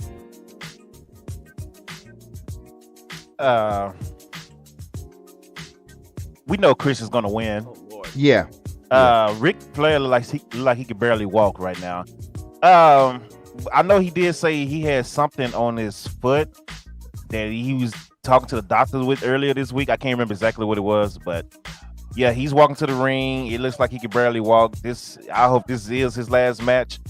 But we know Jericho is going to win this match. Man has a pacemaker. And I was in Get the Table stream when this was happening, and Dave just kind of went off. Tony kind of did too, low key. He was just like, Jericho just got to put himself with anybody that's hot. He got to put himself in a match with them just to ride their wave. And then he started going down a list of people that he feels like Jericho, hey, this guy's hot, Jericho's in the match with him, and etc. I was like, I wonder how you guys feel about that. Do you think that's true that Jericho kind of just puts himself in the match with the hot guys at the time? He's just a hot talent. I don't understand that because he's just one of the upper talents. He's gonna wrestle people like that. So look at who Moxley's been in the ring with. Look who Punk's been in the ring with. Look who Hangman Page is in the ring with. Like, they're in the ring with hot talents on a weekly basis. Jericho's up there with them. So I don't understand that. I don't know why you pick one person out of that unless you got a problem with them. So that's what I think. So, I mean, he's just in the main event card. That's just it. I don't know if there's nothing really else to add to that. I don't think so. Yeah, Max, do you have anything to add to that? Match. No, he's doing his job. He's supposed to be making the man look like the man. Yeah. And he knows how wrestling goes. He knows that he's going to work all this shit, work this whole angle for him to lose. And it's going to be a good match. But if you think about Jericho just beat, Eddie and everything else, Jericho's been on a streak. They're doing this on purpose. So that way it gives some kind of meaning when this match happens.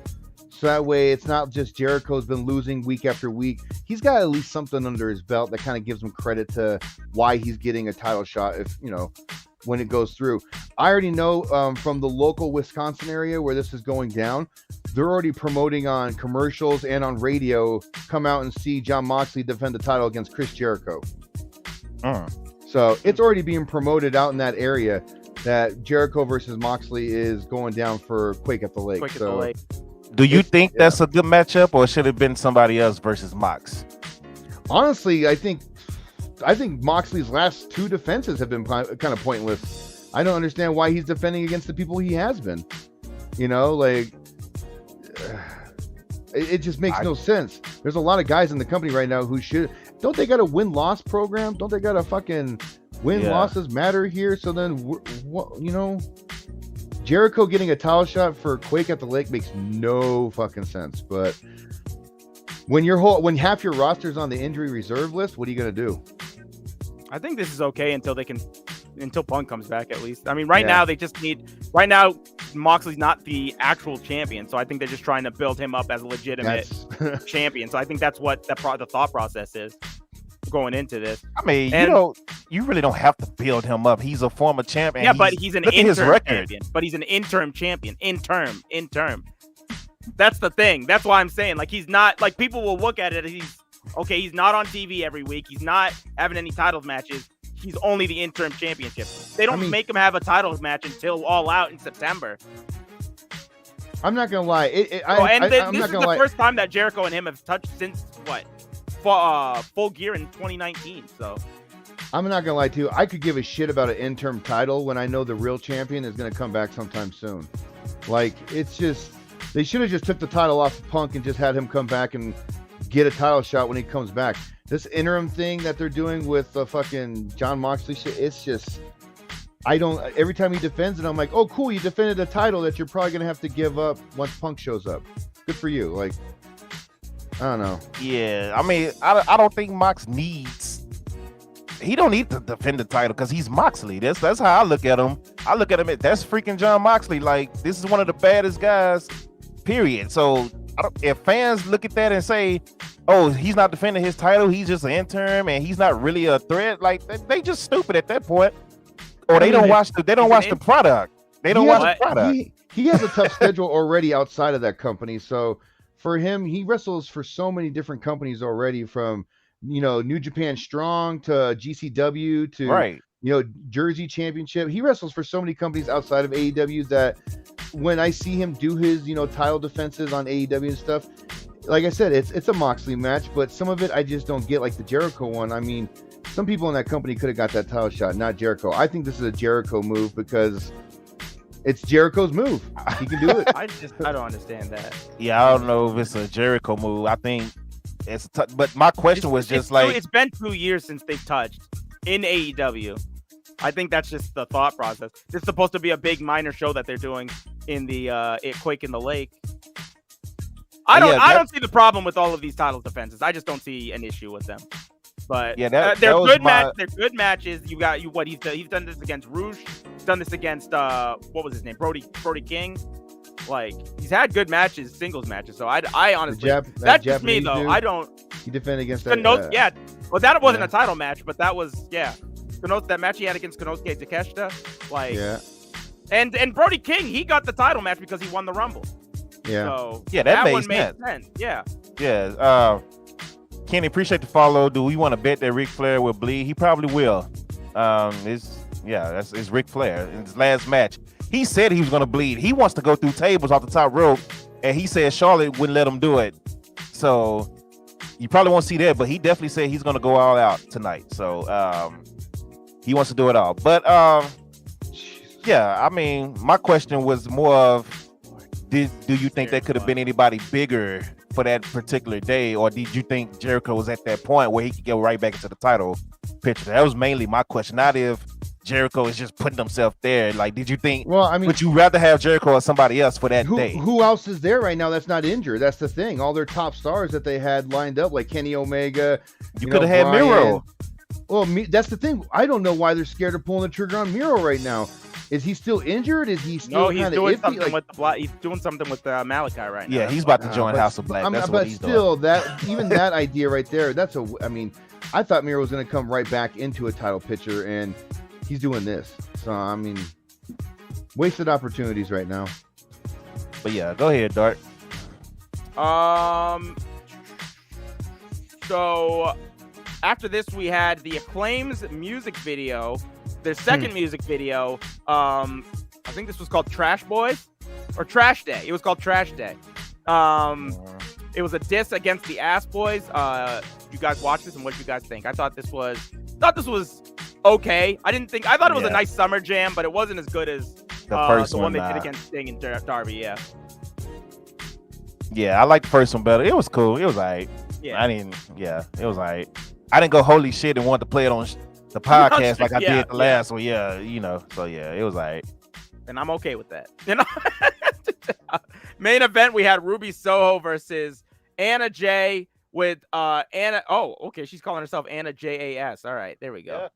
Yeah. With Anna JAS getting the title or getting the main event win. What did you guys think about this?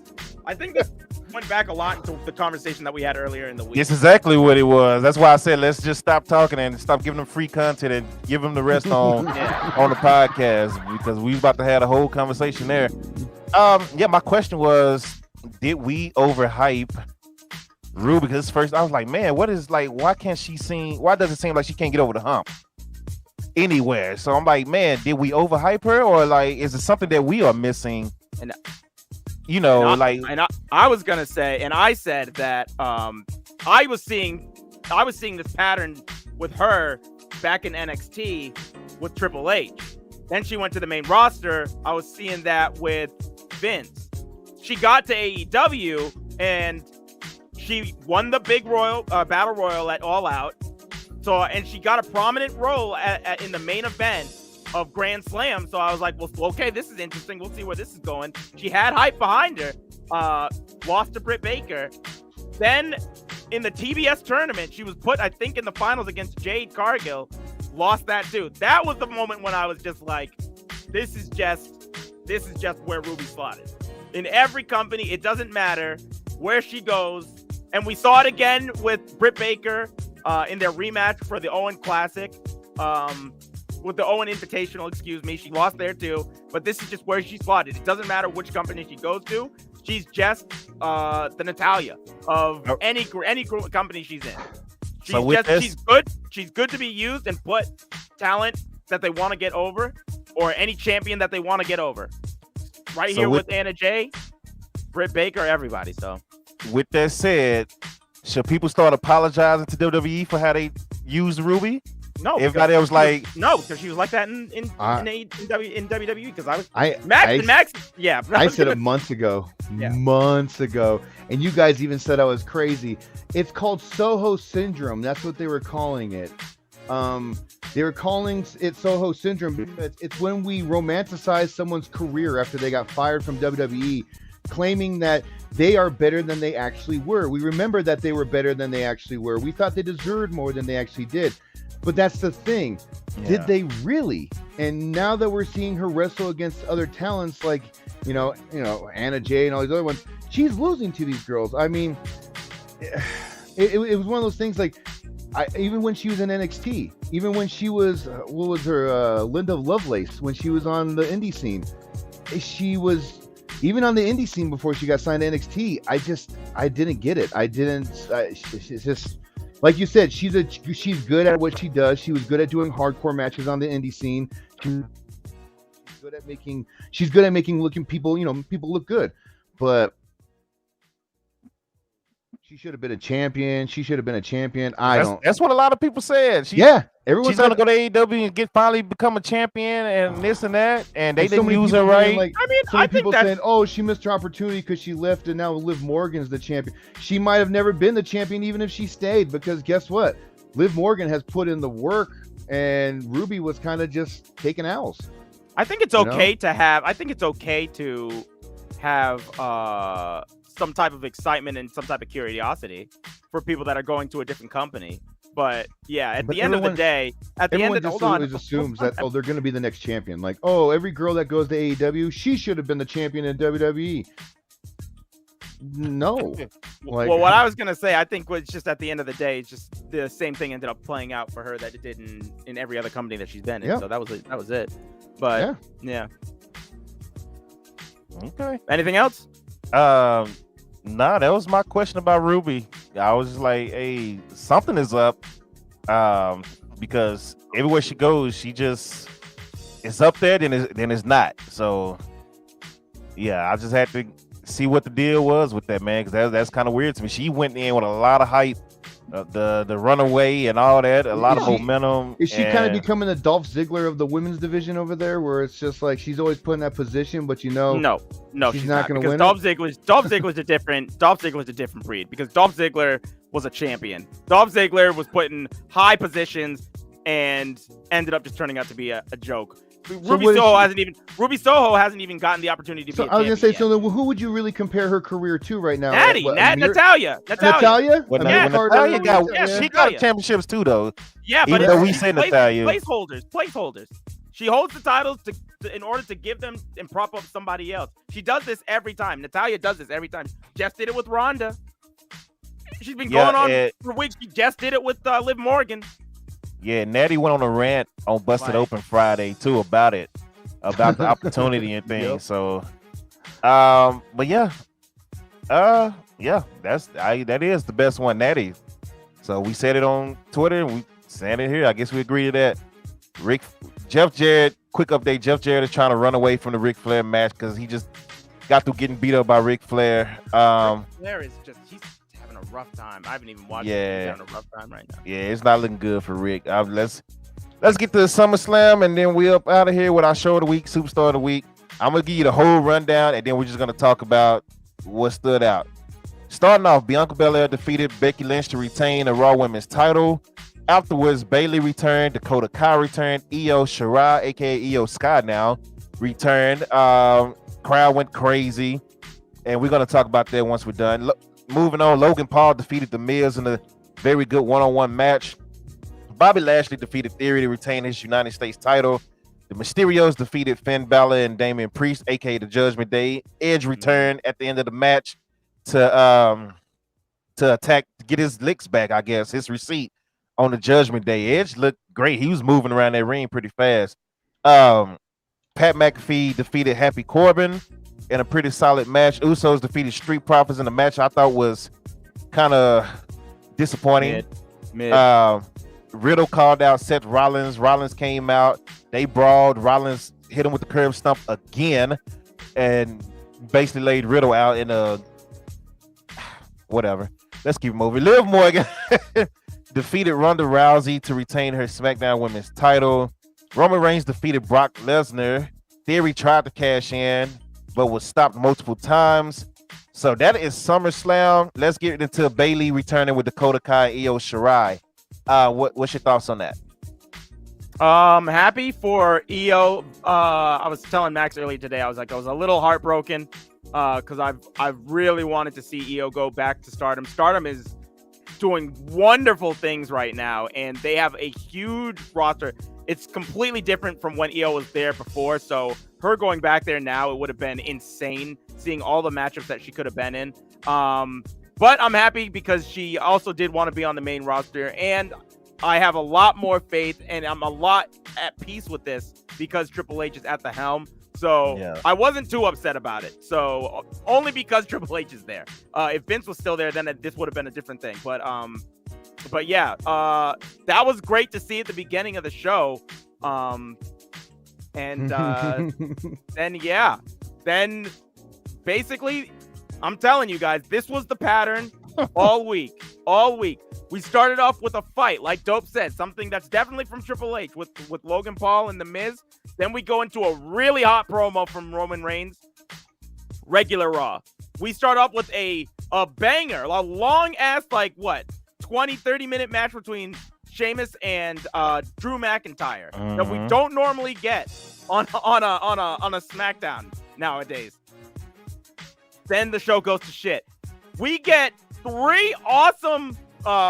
We got an awesome return and two awesome returns, and then Io Shirai coming in here to stare down the champion, and then Becky Lynch got back in the ring to stand up for Bianca, which was surprising too.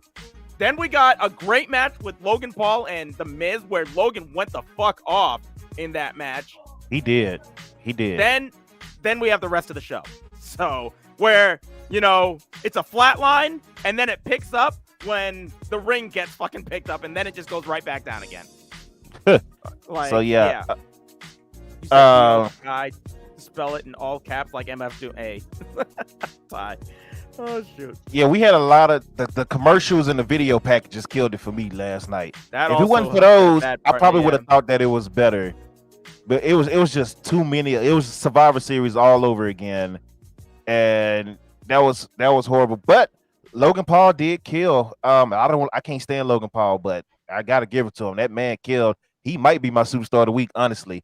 I feel like they missed the opportunity, but it's kind of out of their hands now, thanks to Vince.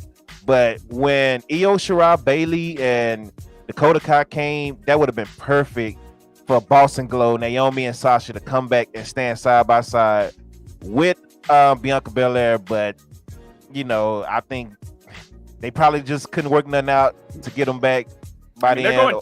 They're going to a Comic-Con. Did you see that? Yeah, both Naomi and Sasha are going to be at a Comic-Con together. So that'll be interesting to see what they have to say. So, but I was like, man, please, that would be so perfect if they came out. If all them returned at the same segment, man, that would have been crazy. But it was still fire to see Bayley, man. And Dakota and Io. I told Dark earlier tonight, someone asked on Facebook, it was excited to see those three come back, but what's the plan you think Hunter has for them? And I told him, oh, don't you know he already has a name for them? They're called Hunter's Angels. They're just like Charlie's Angels. They just sit around and go, hey, Hunter. And he's like, hey, what's up, Angels? And let them know. Go kick the shit out of Bianca Belair. Go. I mean, the stable. Well, he loves Bianca too, though. So. Oh, but that's the thing. But he loves Io Shirai and he loves Dakota Kai. And Bayley said last night on a tweet that she was waiting to return this entire time because she was waiting for Dakota Kai. She was waiting to work with her. She was waiting to be next to her. She was waiting to pretty much just do stuff with her, because it comes to find out that when Dakota Kai first came to WWE, Bayley was her, I guess you can say her mentor. WWE always hooks you up with a mentor when you first get there. Bayley was her mentor. So Bayley, since day one of having Dakota Kai in NXT, she's wanted to work with Dakota Kai. Yeah. So Dakota Kai is very special to Bayley. So Bayley has a tweet out there you guys can find where she even said openly that I waited to come back until they had Dakota Kai locked down. So she knew something before everybody else knew, that they've been trying to get Dakota Kai back for a while, and Bayley chose to stay out. So Yeah, she tweeted when Dakota got released that the main person she wants to work with again is Dakota Kai. Is Dakota Kai. So yeah, that was a while back. So yep. So she tweeted that last night that she was very, very excited to work with Dakota Kai finally, because she's always wanted to either wrestle against her, wrestle with her, be on the road with her. She says she just misses her friendship. She missed her. So, and then I was pointing out to Dark, the best part about this is Dakota Kai actually speaks Japanese. She speaks and understands Japanese. So even if Io Shirai, they don't have her doing her rough English, she can speak to Dakota Kai, and Dakota Kai can translate whatever. Dakota Kai was a part of the Stardom ring that Triple H brought in. She lived there for 4 years in Japan for Stardom. So it's like this group is very well thought out by Triple H. That's why I was like, you got your mouthpiece, you got your assassin, you got your crazy chick. It's a very well thought out stable. So you think they stay as stable? For now, I think they do, but someone did bring up how long is it going to be until we see Dakota Kai either leave to go be with Raquel or Raquel joining this stable and being their muscle, because Raquel has no personality and nothing going for her without Dakota Kai.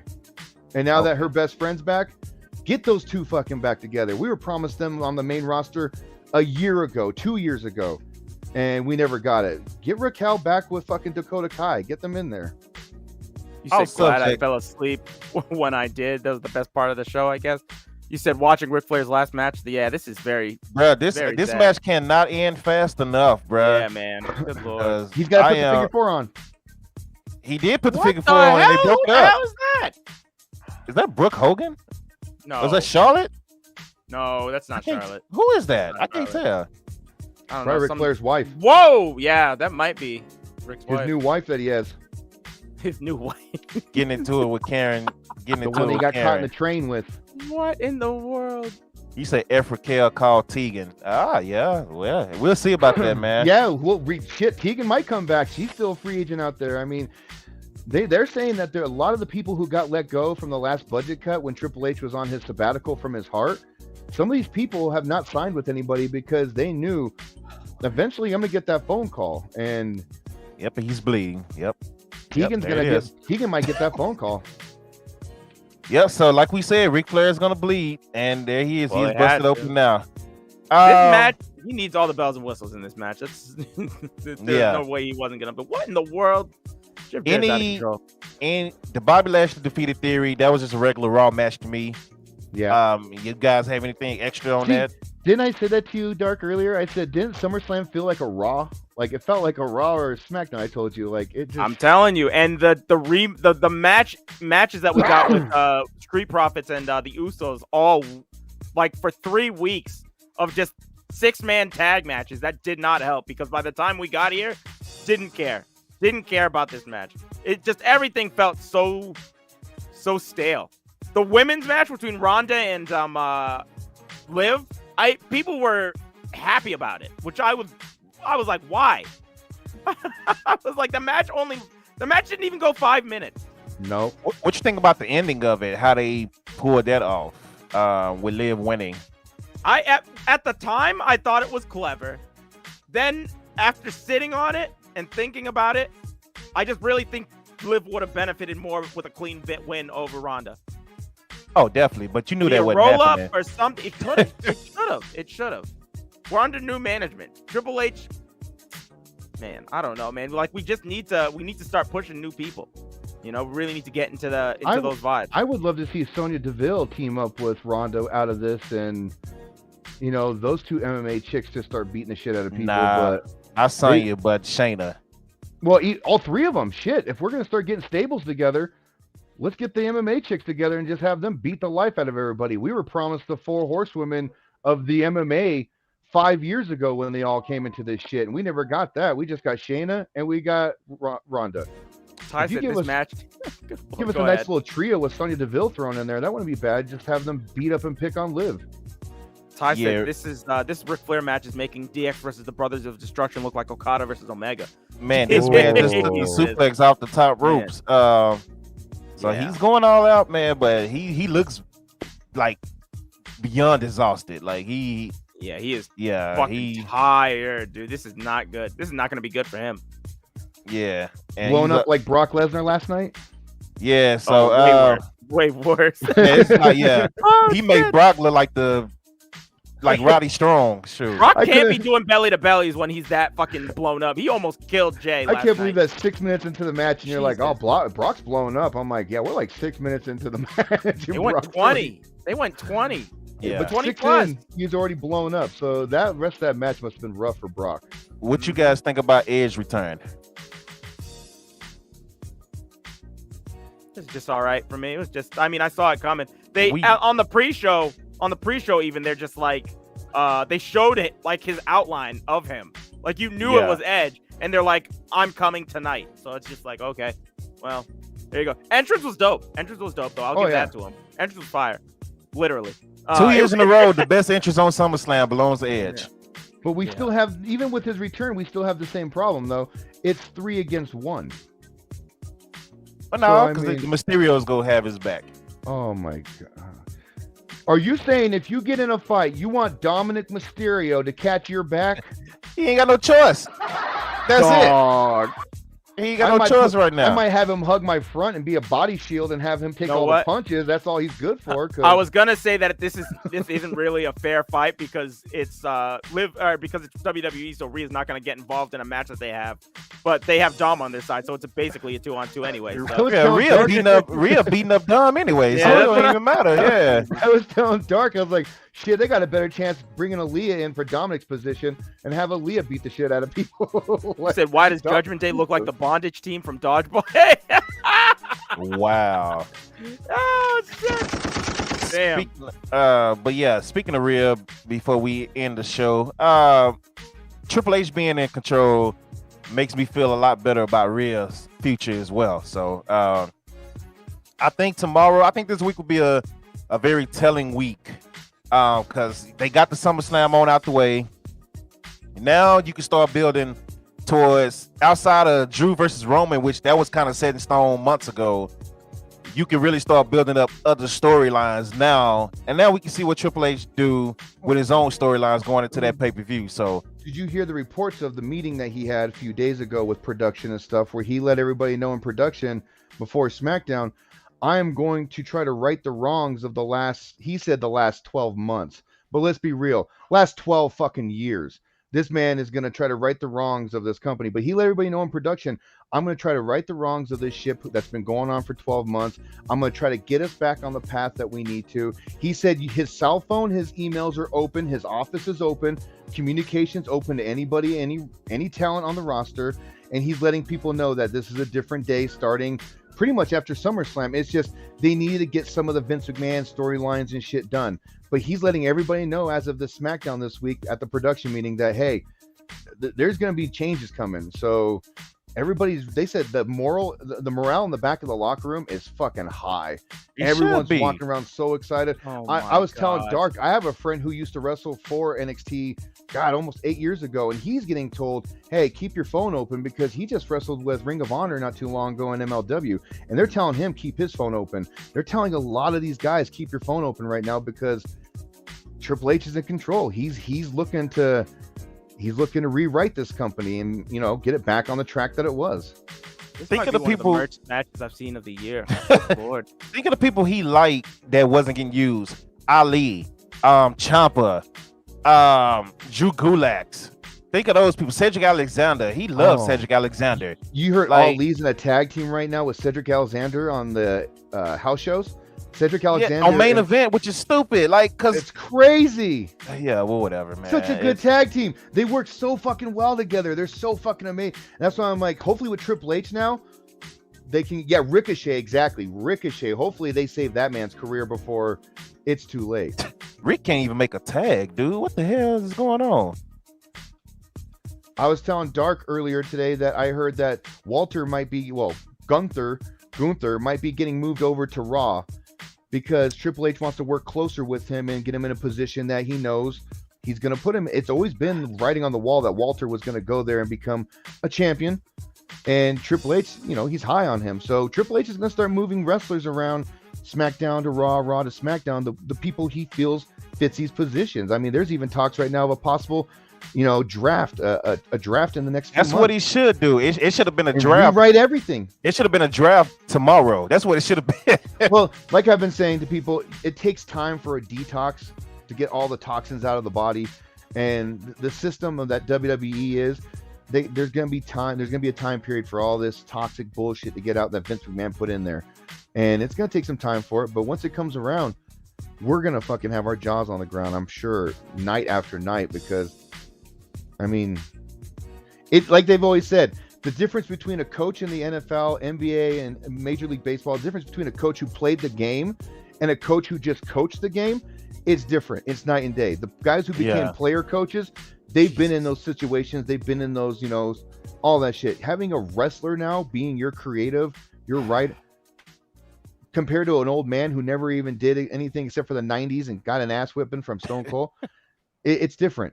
Paul Levesque understands what's going on. He understands wrestling. This That's is what's the up. saddest match I have It's ever horrible, seen in my bruh. life. Yeah. So let's do Superstar of the Week, Show of the Week, Match of the Week, and we up out of here. Okay. Max and Shit, the guest. Why don't you go first? Say show. Fuck. I don't know. I guess I'd give it to SummerSlam just because it was the big summer show, but that's only because I give it to the Superstar of the Week, which is Logan Paul.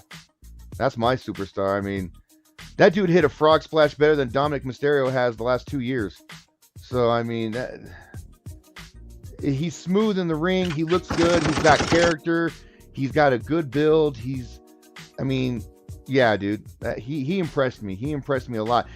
People said at the WrestleMania match that Miz carried him because, it was the tag team match. We saw him one-on-one last night, and dude looked fucking incredible. So, yeah, I give it to him.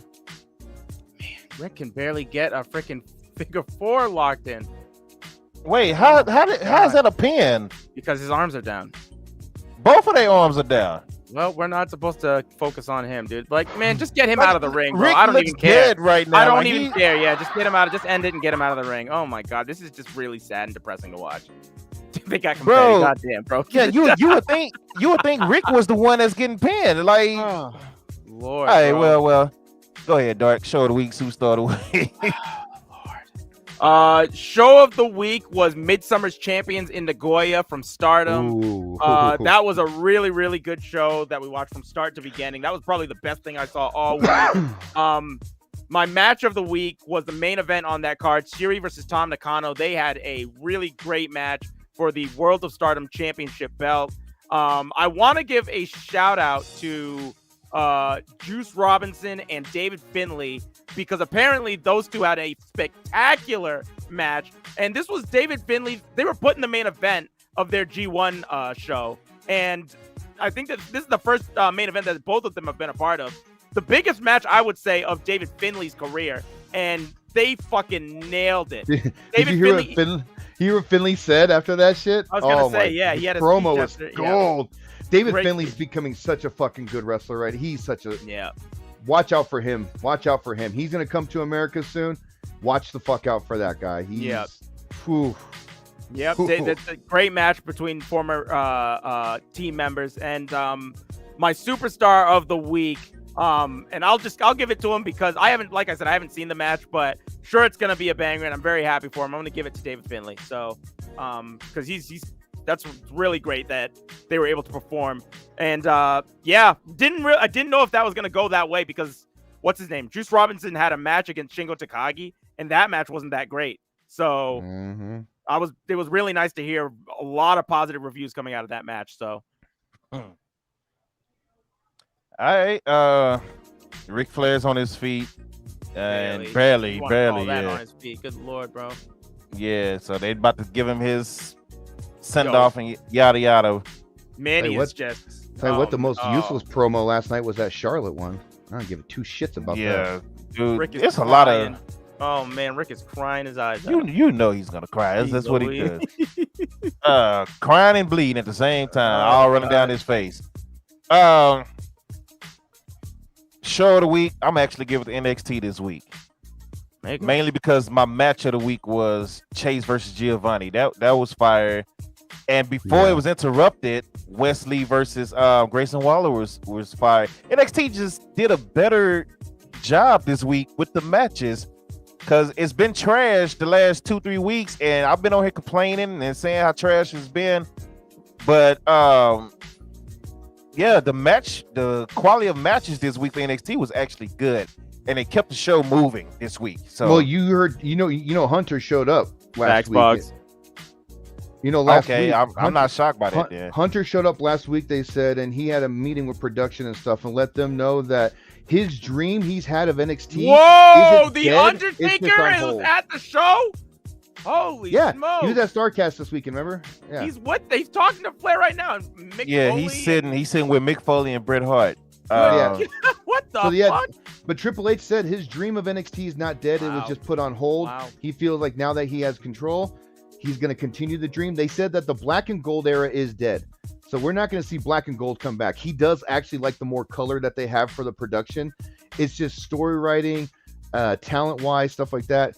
Yeah, it's going to be a whole different change up, and Shawn Michaels being a yes man like he is, he's going to do whatever he tells him to. So speaking of yes man, Road Dogg is trying hard. Oh my God. He's kissing so much ass on Twitter. Isn't that crazy? For 3 weeks he kissed Tony Khan's ass, and then as soon as his homeboy gets hired, he's like, yo, fuck AEW. Exactly, Brad. Fact. They don't know how to do shit around there, man. That's a whack ass company. Like, man, you turned real quick, homie. He got into it with Dawson too. And Dawson shut him up too.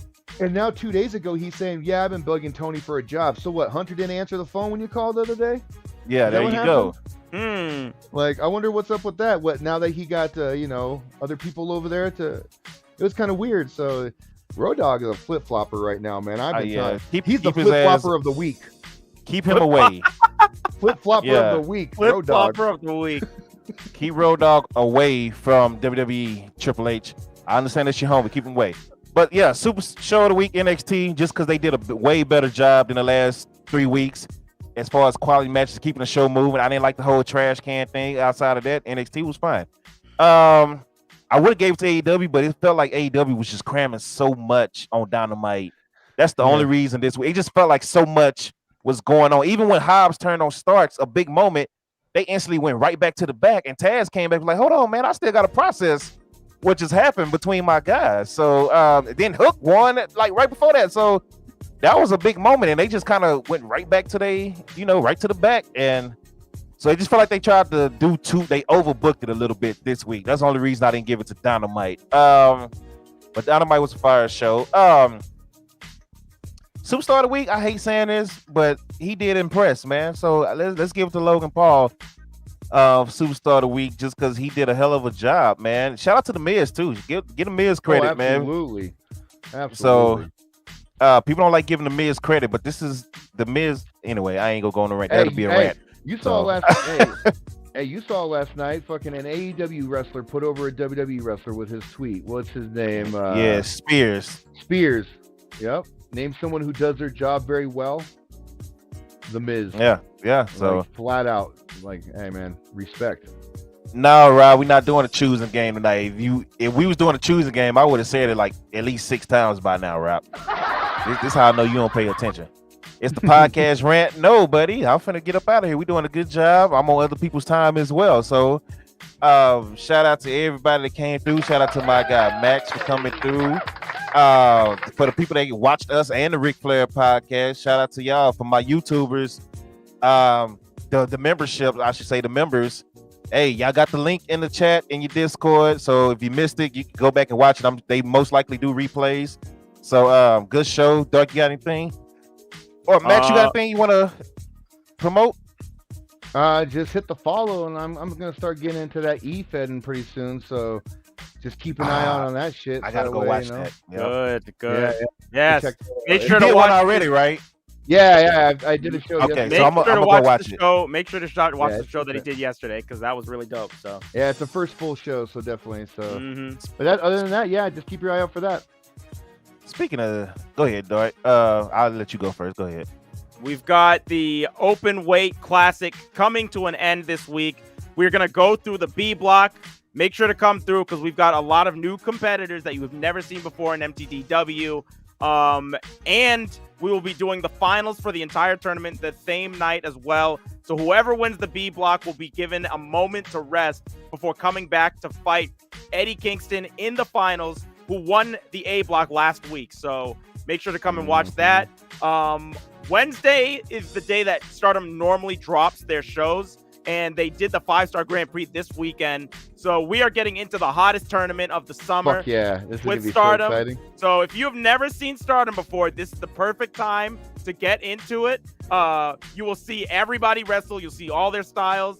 And it's like just quick 15-minute matches that they can have for the time limit. But really, really dope matches. Girl. The best that they can do. Max is a big Koguma fan. Hold it down for my girl. But yeah, I'll be streaming that on my main page as well. So if you want to watch that, or if you've never seen Stardom before and have heard a whole bunch of stuff about it, just come and watch. And I got that Midsummer's Nagoya show already on there at the channel as well. So go back and watch that if you haven't seen it either. My match of the week was Tom Nakano and Siri. So go ahead and watch that. Really dope show. Dope promotion. Favorite promotion. Absolutely. Always Oh, promotion. do you want to announce the big announcement from them also? From Stardom? Regarding Well, they have now a IWGP Yes, Women's yes. Championship with Stardom. So yes, and oh god, this was That's irritating. huge. So talk about you guys have had your issues with Garcia that you've been hearing. See, I've been having problems in a whole nother area. So Stardom and New Japan are going to be doing a cross-promoted show November 20th. This is going to be the first time that both promotions will be working on a show together, like fully. And on that show, Stardom will crown its first ever IWGP Women's Championship. This is going to be a joint title in the history books with New Japan. So every new women's champion will be on that record as well. And every they're saying that they're going to have this title travel to the United States as well and being defended here. I was seeing a lot of people take this as New Japan has always had a women's division, and I'm happy to see Gato finally booking a women's division and this, that, and the third. This is all Stardom. This is all Stardom. This is all Rossi that will be booking these titles. Don't give all the credit to Gato. That was driving me crazy this week. Well, there it is. Speaking of Universe Mode on 2K, you see the Jamaica shirt. We took over Jamaica earlier today. Absolutely. That show was crazy as hell, man. 2K was on some bullshit. Boy, I don't know what 2K was on, but other than the glitches, it was some great matches, man. And so a lot of good moments from today's show is on YouTube, and what's the name? Rob is still mad because Rob just can't seem to buy a victory on 2K right now with betting. Talking about the show is so rigged. Hey, Rob almost snuck one out of there with Charlotte just magically went through the K. Anyway, y'all just gotta watch it. Ain't nobody gonna stop Walter. Ain't nobody gonna stop dude. Walter. In every promotion. Every promotion that he's in. Walter in my promotion is on fire too. He has the title right now where he can cash it in and go for whatever he wants. So Walter's just dominant wherever he goes. Yeah, so Walter is pretty much the number one contender now because he didn't ran through every. I've thrown everything at Walter, including today. I've thrown Brock Lesnar and Yokozuna at the same time, and he still went through him. I threw Triple H at him randomly. Like, I'm just testing Walter, just testing him, just to see if this guy's ready, and he's been running through everybody. So yeah, he's number one contender now. We got AEW coming up this week, the AEW portion of DKF, as we have our first pay-per-view, which is not Bash at the Beach, but Beach Break. Beach Break is coming up for AEW, so this week we will have that. But yeah, AEW, that last episode, AEW, if you haven't seen that one, they completely destroyed that. That completely killed it. The whole show, every single match was 4 or 5 stars. Just like all of them felt realistic. I didn't have any issues with 2K. Like, yo, AEW is killing my DKF roster right now. DKF better step it up before Forbidden Door because AEW is killing it right now. But Make sure to watch back that the Open Weight Classic too, because every match from that opening round was insane. Yeah, Eddie Kingston versus Gargano was nuts. The ending of that match was wild. Is a Cinderella story. If you want to watch a fucking Cinderella story, watch that A block by Dark. Eddie Kingston. Oh my God, it's like a movie. It's crazy. Like it's crazy. The overweight looking balding Puerto Rican guy comes in. Nobody expects him to beat any of these wrestlers, and he is. I mean, it was one of those things where I watched the replay, and I was like, "Holy shit, this is unreal! This is unreal!" The ending of that match where Gargano tries to hit Kingston with the Hurricane, and Kingston just nails him right in the back of the head at the same time that they're both going for it. Nuts. Yes, it's on YouTube. Every episode of MTDW that I've done is on my YouTube page. So you can catch night 1 of the Open Weight Classic right up there too if you want to go and check that out. Really, really crazy matches.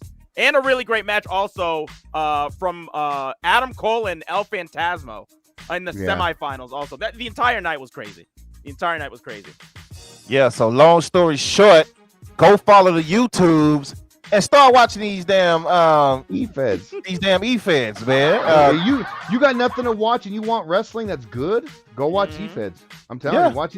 We got stories. We got factions in here. We're telling. Hey, the best matchups are coming from us. So I'm telling you. But yeah, man. Max, I'm about to go watch yours now as soon as we get off because I didn't even know you went live. So I'm definitely going to watch yours. Oh yeah, for sure. Like I gotta watch the last 3 of yours of your latest one on YouTube. So I was gone. I wasn't even at home when you did it. So I started watching it. I got like 2 more matches to go actually, and then I'll be at the end. When you go and watch it, you'll see me and Ern just going off in the chat. My character wrestled on the show, and I just went into full promo mode. Yeah. Oh damn. Yeah. And then I got Ern's guy. I got to get your guy. I need to get your guy too. I got Nasty Dunk. Nasty Dunk had his first match. Dunk was in there. Dunk was there. Nasty Dunk won with a Texas Clover Leaf. Yeah. It was amazing. He wrestled this guy named my neighbor Jeff. He's my neighbor Jeff. I didn't have anybody to wrestle, so I went next door and asked my neighbor Jeff, and he was like, "Sure." So my neighbor Jeff wrestles against Nasty Dunk. Like it's I got some characters over there, man, but you got it. No, you will like this. I'm telling you, this whole Max's promotion. Oh, if you've ever been, that's why I'm taking my time. That's why I'm taking my time before I make a debut. If you've ever been to an indie show in real life, that's the feeling I want you to feel. Is that indie feeling show where you can smell the popcorn and you can smell the spilled beer on the gym floor and just be like, "Yeah, we're at an indie show. This is an indie show." Like. Mm-hmm. Yeah, that's right. I will be making my debut pretty soon. I'm just scouting. I'm just scouting right now. That's what I'm doing. I'm scouting. That's all I'm doing. So, we about to come over there and take over, baby. This is what we about to do. I already let the people know over in my area. Hey, we got the leader of Public Enemy. So that's the problem. You're gonna have to come across a villain in order to do it. So hey, you see the dawn of DKF come around, man. It's gonna get hot. The dawn of DKF versus the villain of MTDW. Oh, hey! Gonna be a good one, buddy. That doesn't make a main event right there, boy. I'm saying, dog. So yeah, I'm gonna check it out as soon as we get off stream. But shout out to everybody once again, man. For sure. Thanks for having me, guys. Appreciate it. Make sure you go follow my guy Max once again. That is the show. We will be back. Is there a pay-per-view next week? It's not. So yeah, we'll be back next week. I don't think there's a pay-per-view. Yeah, I think we're good. Cool. So don't worry about my finisher, Rob. You'll see it when you see it, partner. Just know nobody kicks out of it, baby. Let's go. But yeah. I can't wait. That's gonna be dope, man. Hey. Watch my dude go over there and start acting like somebody sorry on the DKF universe. I'm like, dude, you got all these moves and So, but we'll see. Once again, shout out to everybody. Y'all have a good day, good rest of the weekend. And I'm about to go check out Mac's show, man. Y'all be safe. We are out, ladies and gentlemen.